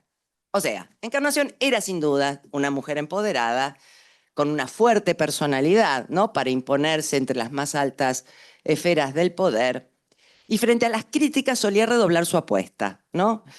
Y si bien operaba, por supuesto, subordinada a su marido, tomaba decisiones cruciales en su ausencia, midiendo y seleccionando, como vimos, a quienes ella decidía escuchar o no escuchar dentro del círculo apostólico. Y Rosas, como indica la carta, no trataba de contenerla porque capitalizaba en su favor los beneficios del liderazgo de Encarnación. Tanto confiaba en ella que incluso antes de volver, esta carta no la traje, antes de volver del desierto le dice, decile a todos los más amigos y parientes que estás preocupada porque me ves muy sombrío, porque me quiero ir a otro país cuando vuelva de la campaña y la termine. O sea, inventa y sobreactúa la hipótesis de un ostracismo voluntario, ¿no? De más está decir que cuando volvió de la campaña al desierto, montan el ritual de la renuncia cuando lo vuelven a elegir gobernador, y lo montan porque, entre otras cosas, el problema de las facultades extraordinarias se había convertido en un tema tabú. Nadie quería pagar ese costo político, Rosas tampoco. Entonces, el ritual de la renuncia se convierte en una suerte de operación clamor hasta que finalmente en el 35, como sabemos, le van a otorgar la suma del poder público, solo que Rosas, decidido a no pagar el costo político, trae justamente, y esto es muy importante, para salir del laberinto por arriba, trae a la luz el mecanismo plebiscitario y pone en marcha el plebiscito, ¿no? Y esto reconfigura completamente el tablero político. ¿Por qué también es importante? Vuelvo con algunos aspectos que marcaba Carolina sobre Eva Perón. Por la iconografía que recibe y merece Encarnación en la sacralización de la causa federal. Es la pareja republicana. No hace falta más que ir acá en los museos, digo, el Museo Histórico Nacional, el Museo Saavedra, las cintas Punzó con el doble retrato. Digo, es más, el uso político de la figura del retrato, y esto lo ha trabajado muy bien Laura Malosetti Costa, lo ha trabajado Lía Munilla, Roberto Amigo, digamos, todos los especialistas en historia del arte. El uso del retrato por parte de Rosas es un uso muy peculiar, y tan peculiar, o por lo menos inicia el repertorio de la proliferación de retratos de manera exponencial, y en muchos de ellos, en las vajillas, en los peinetones, bueno, y en las cintas punzo, aparece la pareja republicana, política, con Encarnación. Cuando asume con la suma del poder público su marido, Encarnación empieza a opacarse por su propia enfermedad, que muere en el 38. Esto generó un profundo impacto, dicen las fuentes, ¿no? en Rosas. Parece que se deprimió bastante, acababa de terminar de construir su residencia de Palermo. Cabe decir que él nunca habitó el fuerte desde el cual gobernar, es el primero que cambia la sede de gobierno. Primero la casa de los Ezcurra en la ciudad, o lo hacía desde la campaña, hasta que finalmente crea, ¿no?, la residencia de Palermo, donde se va a recluir bastante, y en santos lugares. Pero lo cierto es que el uso del luto, los grandes funerales y del retrato de Encarnación de allí en más ocupará un lugar icónico. Un lugar icónico que no va a ser reemplazado por Manuelita. Es decir, Manuelita no tenía la personalidad ni las ambiciones para participar de los procesos de decisiones. Manuelita va a ser, sí, la gran articuladora colocada por el padre para la sociabilidad que detestaba don Juan Manuel. Don Juan Manuel se quedaba escribiendo toda la noche y apenas podía participar a veces de una cena. Y Manuelita va a ser esa gran articuladora, pero no va a tener de ninguna manera el rol que tuvo su madre. Es un enigma el hijo varón mayor. No sabemos casi nada de él. Algo pasaba ahí. Lo cierto es que Manuelita va a tener un papel importante, pero ¿por qué y con esto ya voy a ir cerrando, ¿por qué me interesa volver sobre Manuelita ahora? No como sucesora de su madre, pero sí hay un episodio en 1841, en pleno terror rosista, que muestra lo que dije al comienzo, ¿no?, cuando hablé de este primer matrimonio político republicano y vernáculo, que lo que deja al desnudo es el gran dilema de la sucesión política, y en este caso el gran dilema de la sucesión política en liderazgos, ¿no?, donde, digamos, la figura unipersonal que encarna una causa, en este caso la federal, encarnada en la nación, de un liderazgo unanimista y plebiscitario, sabemos que vamos a tener que esperar hasta el siglo XX y XXI, y sobre todo para encontrar la figura de los matrimonios políticos peronistas. En este caso, en 1841 hay un episodio conocido para los que nos dedicamos al periodo, que es el de la famosa máquina infernal destinada a asesinar a Rosas, que la recibe su hija Manuela, y que por una fortuna hace que el mecanismo no funcione y quede fallido el asesinato. Pero ese episodio, que fue utilizado, por supuesto, por la liturgia rosista, ¿no?, para redoblar las apuestas, ¿no?, hacia los conspiradores enemigos inmundos unitarios y reforzar la figura del líder, pone por primera vez en discusión la cuestión de la sucesión de Rosas. Y en ese caso va a haber miembros de la legislatura bonaerense que proyecten designar de antemano a un sucesor al cargo de gobernador en caso de que Rosas muriera o fuese asesinado. Y se llegó a pensar en Manuela Rosas y Ezcurra como su legítima sucesora. Muchos años después, ya muerto Rosas, la misma Manuelita le confesaba en una carta a Adolfo Saldías esta iniciativa, donde reafirmaba que el restaurador, la cito, lo rechazó de todo punto, como que un hombre de su alcance, y por ningún momento pudo desconocer la impropiedad de tal idea, que era sencillamente inadmisible. Fin de cita. Si bien el plan de reemplazar el carácter electivo del gobernador por un mecanismo hereditario se diluye rápidamente en el espacio público, el hecho es revelador del notable cambio producido en el sistema de creencias. Este plan hubiese sido inimaginable en la década del 20, cuando se instala definitivamente el umbral republicano. Hubiese sido inadmisible en la década del 10, cuando la opción monárquica hay muchos proyectos de opción de coronar, digamos, a un príncipe siempre y cuando tenga linaje de la realeza europea o un linaje prehispánico, como propuso Manuel Belgrano con un rey inca. Rosas prefirió estar ungido en el altar republicano por la soberanía popular, por el plebiscito, renuncia a la tentación de una testa coronada y renuncia a la tentación bolivariana de definir justamente, ¿no?, un poder vitalicio con capacidad de elegir a un heredero. Entonces, prefiere ostentar el lustre, ¿no?, de magistrado investido por el propio pueblo, aunque su figura se convierta, digamos, casi en la figura mística del rey, con todos los atributos de sacralización que rodeaban, ¿no?, a la ficción mística del rey, y que supo convertir, ¿no?, como sabemos, su condición de outsider en el principal capital político para establecer este tipo de liderazgo. Entonces, Rosas, digo, logra poner a prueba la plasticidad de la República para crear un experimento completamente novedoso y rompe los moldes al colocar a su mujer, ¿no?, en el papel en que la coloca iconográficamente en la propia narrativa, pero sobre todo en la acción política. Ahí vuelve a poner, ¿no?, también a prueba el orden jurídico vigente, y creo que en gran parte muestra, de manera, insisto, artesanal y primaria, bueno, lo que Natalio Botán ha trabajado muy bien en el orden conservador, que es, ¿no?, cómo resolver la cuestión de la sucesión política en ese vértice de esta invención republicana que es el poder ejecutivo unipersonal elegido por el voto. Bueno, muchas gracias. Muchas gracias, Marcela. Y a las tres fueron impecables en el uso del tiempo. Las felicito. Impecables. Condición femenina. Bueno, abrimos a preguntas. Ahí tenemos a Klaus. Yo tengo una pregunta para Marcela. Conozco más el tema y el periodo. Dos cosas ligadas a un término que usás mucho en tus trabajos referidos a Rosas y que mencionaste muy al final de la ponencia, que es la cuestión del unanimismo. Por un lado, me interesa, de alguna manera queda muy evidenciado en tu presentación,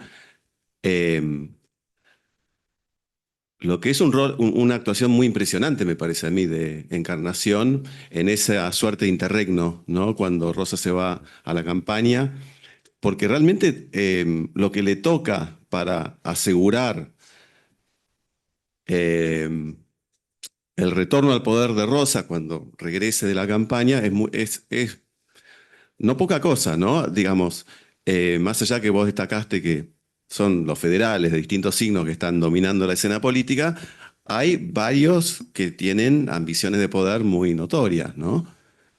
Además de Balcarce, Enrique Martínez sobre todo, ¿no? Y otros más. Entonces lo que me pregunto respecto al rol de Encarnación es hasta qué punto te parece a vos que reforzó aún más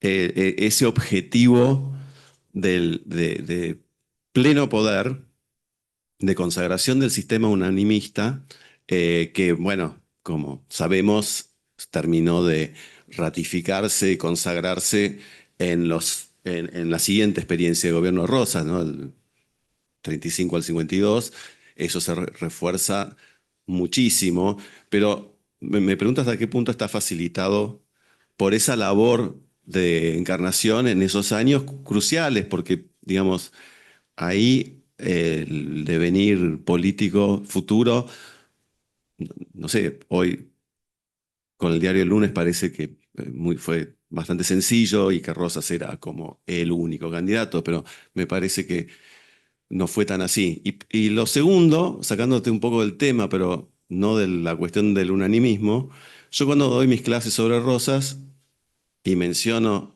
su relación con el unanimismo, no me animo del todo a remarcar que este es un término que acuñó Marcela Ternavasio respecto al rosismo.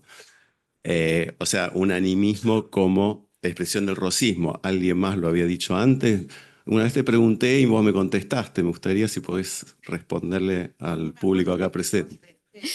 Vamos a tomar varias preguntas y después responden, si les parece. Fer, Camila. Ah, Roy. Bueno, muchas preguntas. Tomamos una serie de preguntas por acá y después algunos ¿Sigo yo? estudiantes Sí. también. Sí. Bueno, excelente las tres presentaciones, muy inspiradoras. Tengo una pregunta que conecta como que es un poco obvio, ¿no? La de Carolina con la de Marcela, porque ustedes mismas hicieron establecieron algunas relaciones.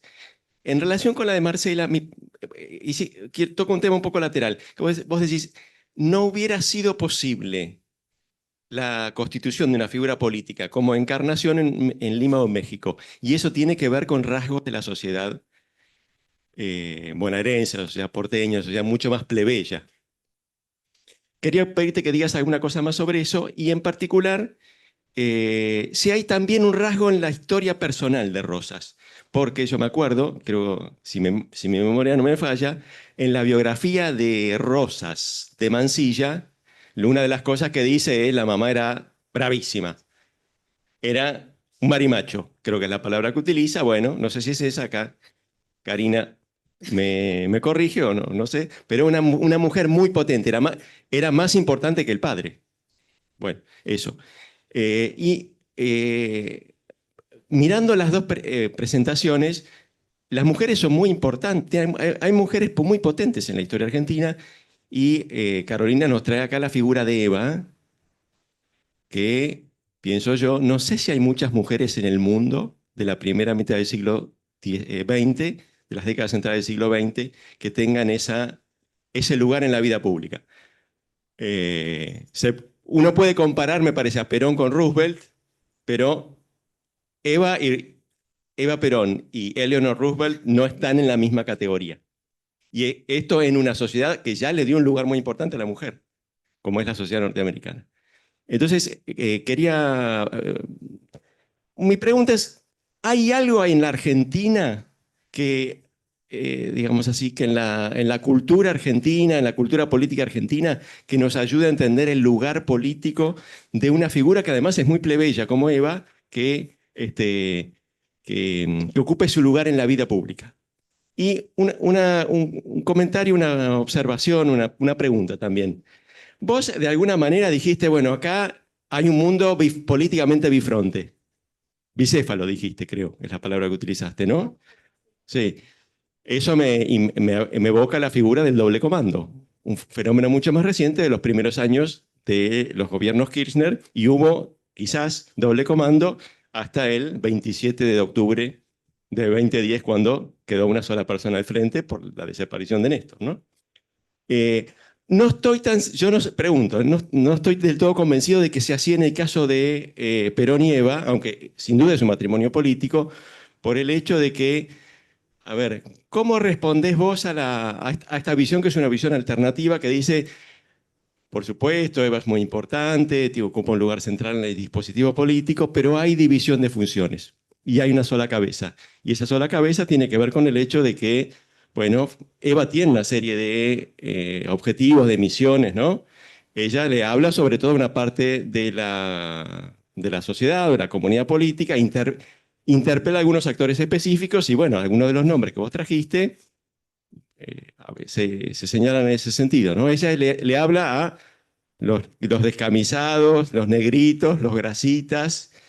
Es el hada buena, es el hada de la esperanza, mientras que Perón es el primer trabajador, ¿no es cierto? Es decir, hay división de funciones y es una división de funciones que a la vez está jerarquizada. Porque vos marcaste acá, bueno, la enorme relevancia que tiene Eva, y lo pusiste en el año 51, pero uno piensa, bueno, año 51, el renunciamiento de Eva, posible. Me parece inconcebible que hubiera habido un renunciamiento de Perón. Esto es, la figura de Perón tiene otra envergadura, ¿no? Está en el centro del sistema de poder y Eva, bueno, era una figura de enorme relevancia, pero era un fusible que se podía sacar. Y todo el aparato podía seguir funcionando como, bueno, un poco maltrecho, quizás funcionó después del fallecimiento de Eva. Entonces es una pregunta sobre cómo es ese mecanismo de poder, si existe efectivamente algo así como un mundo bicéfalo o si todavía la Argentina no estaba preparada para el doble comando. Gracias. Dos preguntas más y les dejamos responder. Ahí, sí. Sí, para Carolina, cuando te escuchaba un poco todo lo relativo a la especie de canonización de Eva, ¿no? Me acordaba de este fenómeno, ¿no? Que Hobsbawm y Ranger analizan en la invención de las tradiciones, ¿no? Y que fue esta especie de feminización de la iconografía nacional de fines del 19 y principios del 20, donde aparece Britania, Germania, la República Francesa con, ¿no? la Marianne, ¿no? Es decir, todas figuras femeninas para representar a la nación. Sí, podría haber algo de eso en el caso argentino, no articulado en esos términos, pero ¿no? que ve en la figura femenina algo mucho más, digamos, en un sentido superior a los atributos masculinos que representaría en todo caso más bien la continuidad, ¿no? Que es la vida, ¿no? El cuerpo femenino, ¿no? Trae a la vida otras vidas, ¿no? Si podría pensarse un poco la figura de Eva en su muerte, ¿no? O en esos momentos en que ya, digamos, no va a estar más, ¿no? En ese sentido, en una especie, ¿no? de una tradición que todavía no es tal, pero que en todo caso ya está pensando en esa figura femenina como símbolo de la nación. ¿Alguna alumna o alumno que se anime a hacer una pregunta? Allá, Pilar. Ya que tenemos tantos alumnos y alumnas, vamos a invitarlos. Bueno, mi pregunta es para Marcela y va a lo que decía Roy un poco, pero es quizás más general y yendo más para atrás. Vos al principio de la ponencia hablaste, bueno, trajiste el caso de la infanta Carlota Joaquina y hiciste referencia a Hispanoamérica y a las repúblicas como un lugar en el que el sistema patriarcal y las estructuras patriarcales estaban más resquebrajadas respecto de las metrópolis. Yo quería saber por qué, o sea, si había qué especificidad había, que bueno, viene al caso de lo que decía Roy, si hay algún tipo de especificidad en el caso argentino o si hay algún patrón que se repite quizás en otra república, Latinoamérica. Bueno, yo voy a agregar algo sobre Alfonsino, sobre en general. Si quieren decir algo respecto a, en sus trabajos, digamos, ¿qué aspecto creen que nos ayuda a repensar la política de cada una de sus épocas al integrar a estas mujeres que no están operando directamente en los lugares de poder con una función pública, incluso en el caso de Alfonsina y de las feministas de la época, desde su perspectiva, ¿qué aporta ampliar esta mirada de la política y del poder, mirar estos personajes a todo lo que se viene discutiendo también el martes respecto a el poder y la política encarnada en figuras masculinas? Bueno. Hola, ¿puedo preguntar? Ah, perdón. Fer. Sí, era para Carolina. Y son dos preguntas breves y que tienen que ver con cosas que he leído, escuchado, canciones. La primera tiene que ver con lo jerárquico. Es decir, Evita siempre aparece por debajo de Perón. Ella dice Perón es Dios. Acá el único que tiene la razón es Perón. Y de hecho Perón es general y Evita es capitana. Es decir, son grados distintos dentro del ejército. Y la otra es la importancia de la mujer como electora más que como cualquier otra cosa, inclusive como madre. De hecho, el himno de las feministas peronistas, la descamisada, siempre va terminando cada estrofa con la que mañana en la urna hará valer sus ideales para que sigan triunfales las obras del general. La verdad que les pedían bastante poco, ¿no? Ir a votar al peronismo y no sé qué pensás de esto. Okay. Bueno, gracias. Dejamos responder a las ponentes. ¿Empiezo yo? Bueno, muchísimas gracias por las preguntas, son muy, muy interesantes, algunas nunca las había pensado de la forma en que lo han planteado. Voy a tratar de responder en forma global todo lo que me han consultado. Respecto al tema del poder bifronte y si estaba la Argentina preparada para un doble comando, no lo estaba preparada, claramente no. La cantidad de pronunciamientos militares que tiene Perón respecto a la figura de Eva, la cantidad de reclamos, de intentos de asesinato a los dos, de intentos de asesinato a Eva. Yo últimamente estuve consultando los archivos reservados de la CIA y son, o sea, no me voy a dormir hasta las 5 de la mañana en realidad, porque realmente es impresionante la cantidad de reclamos que tiene Perón respecto a la figura de Eva y los intentos de asesinatos hacia ambos. Eso ayuda a explicar un montón de cosas. Creo que ese doble comando se da muy al interior del gobierno y en la forma también en cómo empiezan a responder las diferentes dirigentes del peronismo. La idea esta de doble comando se empieza a instalar muy temprano por publicaciones tanto extranjeras como argentinas. Como les mencionaba recién, tanto La Vanguardia como Newsweek, una cosa muy diferentes unas de otras, empiezan a plantear esta idea, pero también como una forma de socavar el poder de Perón, ¿no? Y ahí quiero hacer un comentario con respecto a mi amiga Encarnación, porque es muy interesante ver una cosa también. Encarnación no se la presenta, y vos me dirás si es así o no, como una mujer de baja vida, una prostituta, una mujer, digamos, cuya moral es muy dudosa porque estaba con cantidad de amantes.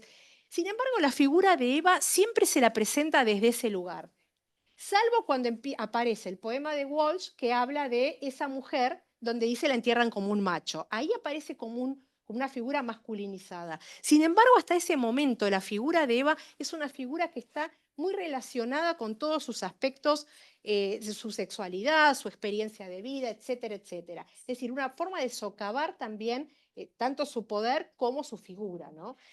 Y en ese sentido voy un poco a las preguntas que me hicieron ambos, porque en realidad la figura de la patria, de esta figura de la Germania, son figuras que están por encima de. La figura de Eva relacionado con estos aspectos difícilmente pueda ser aceptada desde ese lugar, por más que el peronismo quizás quiso colocarla desde ese lugar.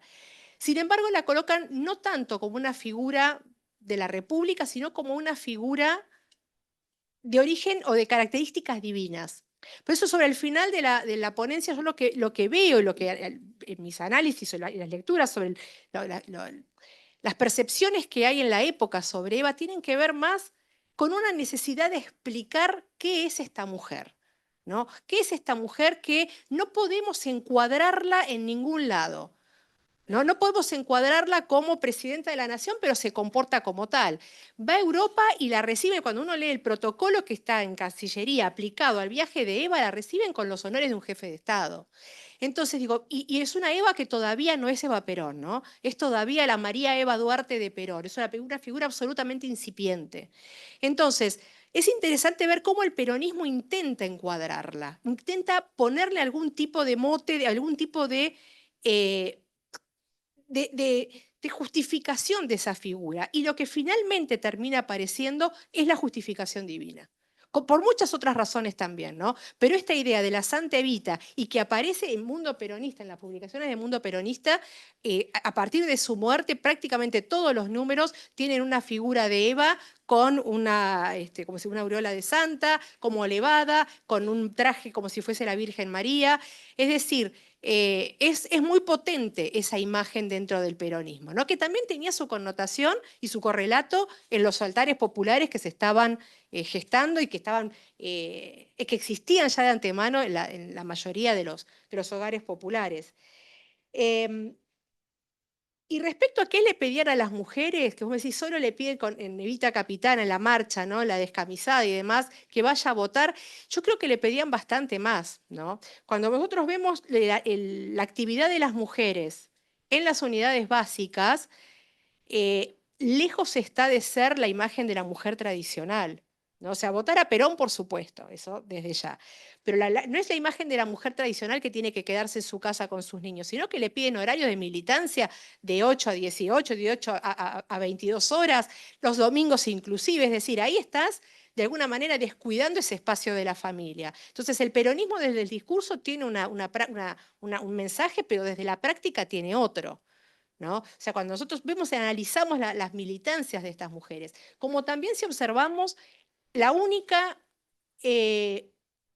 institución que generó algún tipo de capacitación laboral femenina como la Escuela de Enfermeras 7 de Mayo, ¿no? Que es la escuela de la Fundación.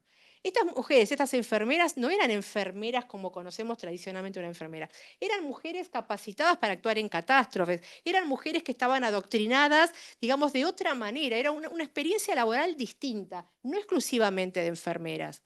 Creo que contesté todo, creo. Yo tengo una pregunta para vos, pero bueno, te la hago después en todo caso. Graciela, ¿querés seguir? Dale, sí, Te lo mío. paso. Hacemos en orden. Dale. Bueno, muchísimas gracias por la pregunta. Son niveles de análisis distintos, muy distintos. Lo que yo presenté y lo que presentaron mis colegas y lo que parece que se estuvo discutiendo en la jornada del martes.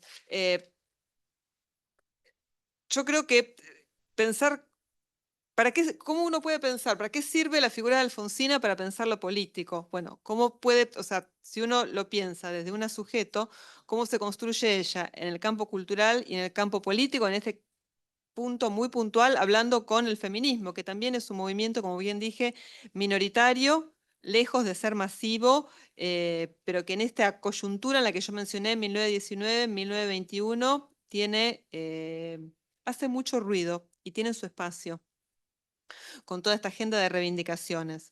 Entonces, me parece que una figura como Alfonsina es una invitación, bueno, a pensar cómo desde la sociedad civil se pueden armar estas redes políticas y proyectarlas hacia las instituciones republicanas, serían en este caso, ¿no?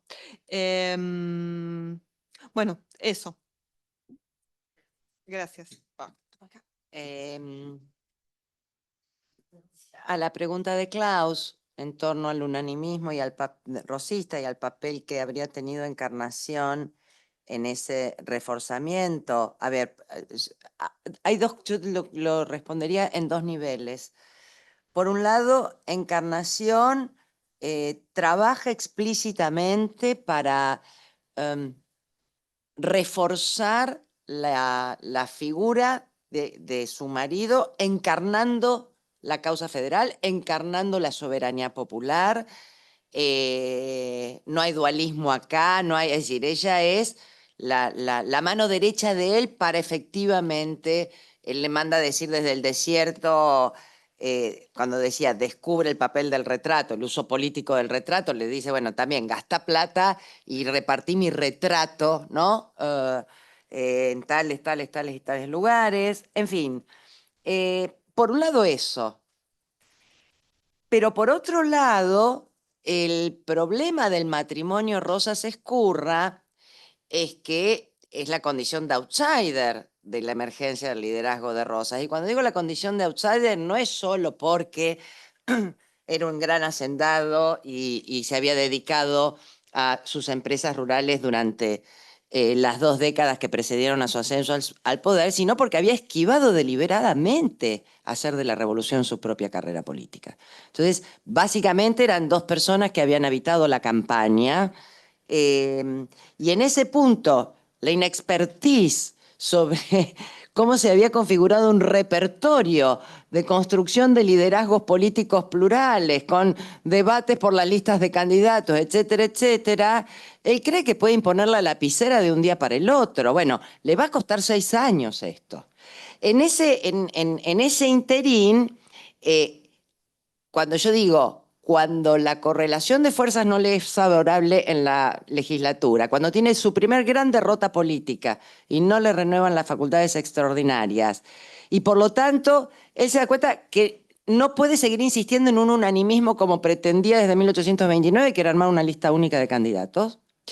Esa Encarnación, la que en su ausencia finalmente toma la calle, la que en gran parte lidera la toma de la calle y que terminó siendo muy eficaz, es decir, muy eficaz con los riesgos que esto tenía para su marido. Su marido era un gran legalista.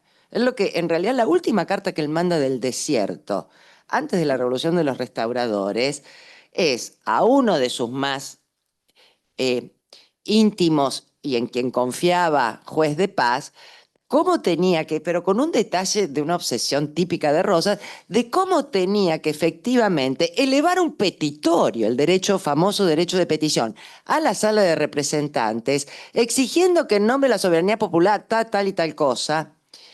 Y si no escucha la sala de representantes, recién allí se podrá apelar al pueblo y a la movilización. ¿Por qué? Porque estaría precedido por un mecanismo legal que es el ejercicio del derecho de petición. Bueno, no hay derecho de petición alguno en la revolución de los restauradores, digo. Entonces, en ese sentido, me parece que hay una concepción del unanimismo que termina, digamos, el timón va a ir por otro lado, que no va a ser a través de la conquista del voto, y será recién después de 1835, y te diría después del 38, cuando se logre imponer la lista única.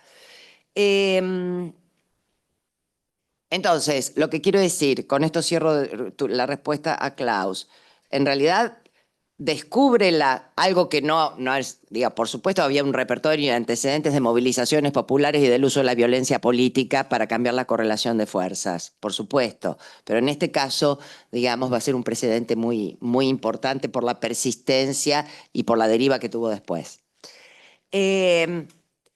Sobre las jerarquías sociales, Roy, sí, a ver, y de paso contesto también a tu pregunta, tal vez yo me expresé mal. No quise decir que en Hispanoamérica había un sistema patriarcal más resquebrajado que en Europa. No, lo que quiero decir es que a ambos lados del Atlántico, lo que llamamos, digamos, es una categoría que sabemos que está en cuestión por todo lo que dice y por lo nada que dice, pero que en realidad el sistema conocido como sistema patriarcal va a adoptar una versión mucho más burguesa en el siglo XIX y por lo tanto la ficción doméstica a ambos lados del Atlántico también irá adaptándose a estas nuevas condiciones de la idea del patriarcado. Ahora bien, en ámbitos donde las jerarquías sociales son mucho más atenuadas, donde la condición plebeya, donde, volviendo a Mitre, donde la condición de democracia inorgánica de estos lugares de frontera tienen estas características, todo sistema jerárquico, incluido la cuestión patriarcal y en la ficción doméstica, es un colador mucho más fácil de ser penetrado. Entonces esa condición plebeya también habilita al uso del plebeyismo por parte de mujeres, algo que en efecto no aparece en el caso de Encarnación, el argumento, digamos lo que dije, el nuevo género de la pornografía política, ni nada, que aparece mucho en las monarquías europeas. Sí aparece la idea de la masculinización, pero pensemos también que en términos de la propaganda opositora que está en el exilio y que no tiene recursos, es decir, los dos grandes periódicos con una iconografía satírica que aparecen en Montevideo, digamos, contra Rosa, son recién del 39 y del 41. Ella ya estaba muerta y yo creo que ahí hay un respeto a la finada, ¿no? Entonces, el foco, el blanco, obviamente, es don Juan Manuel de Rosas, básicamente.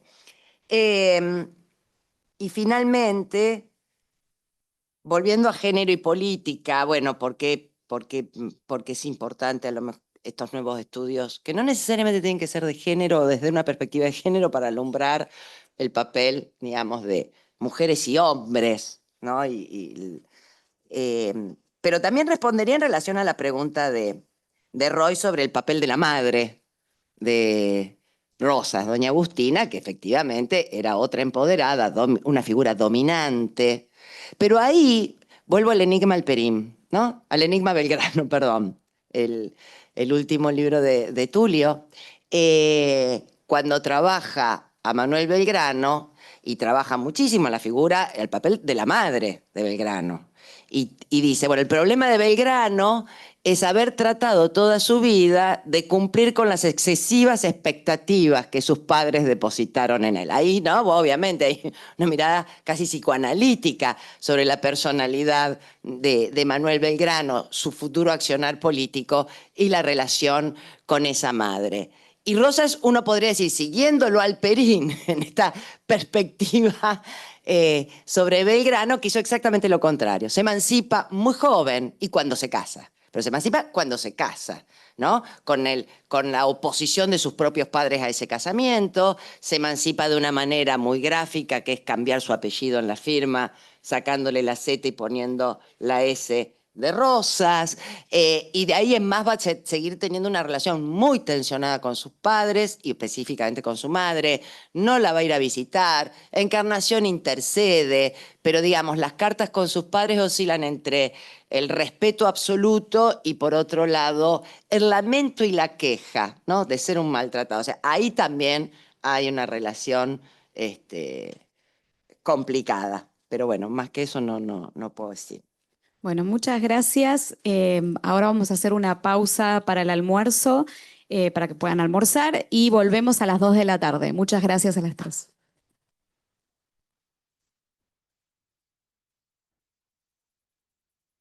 Sí.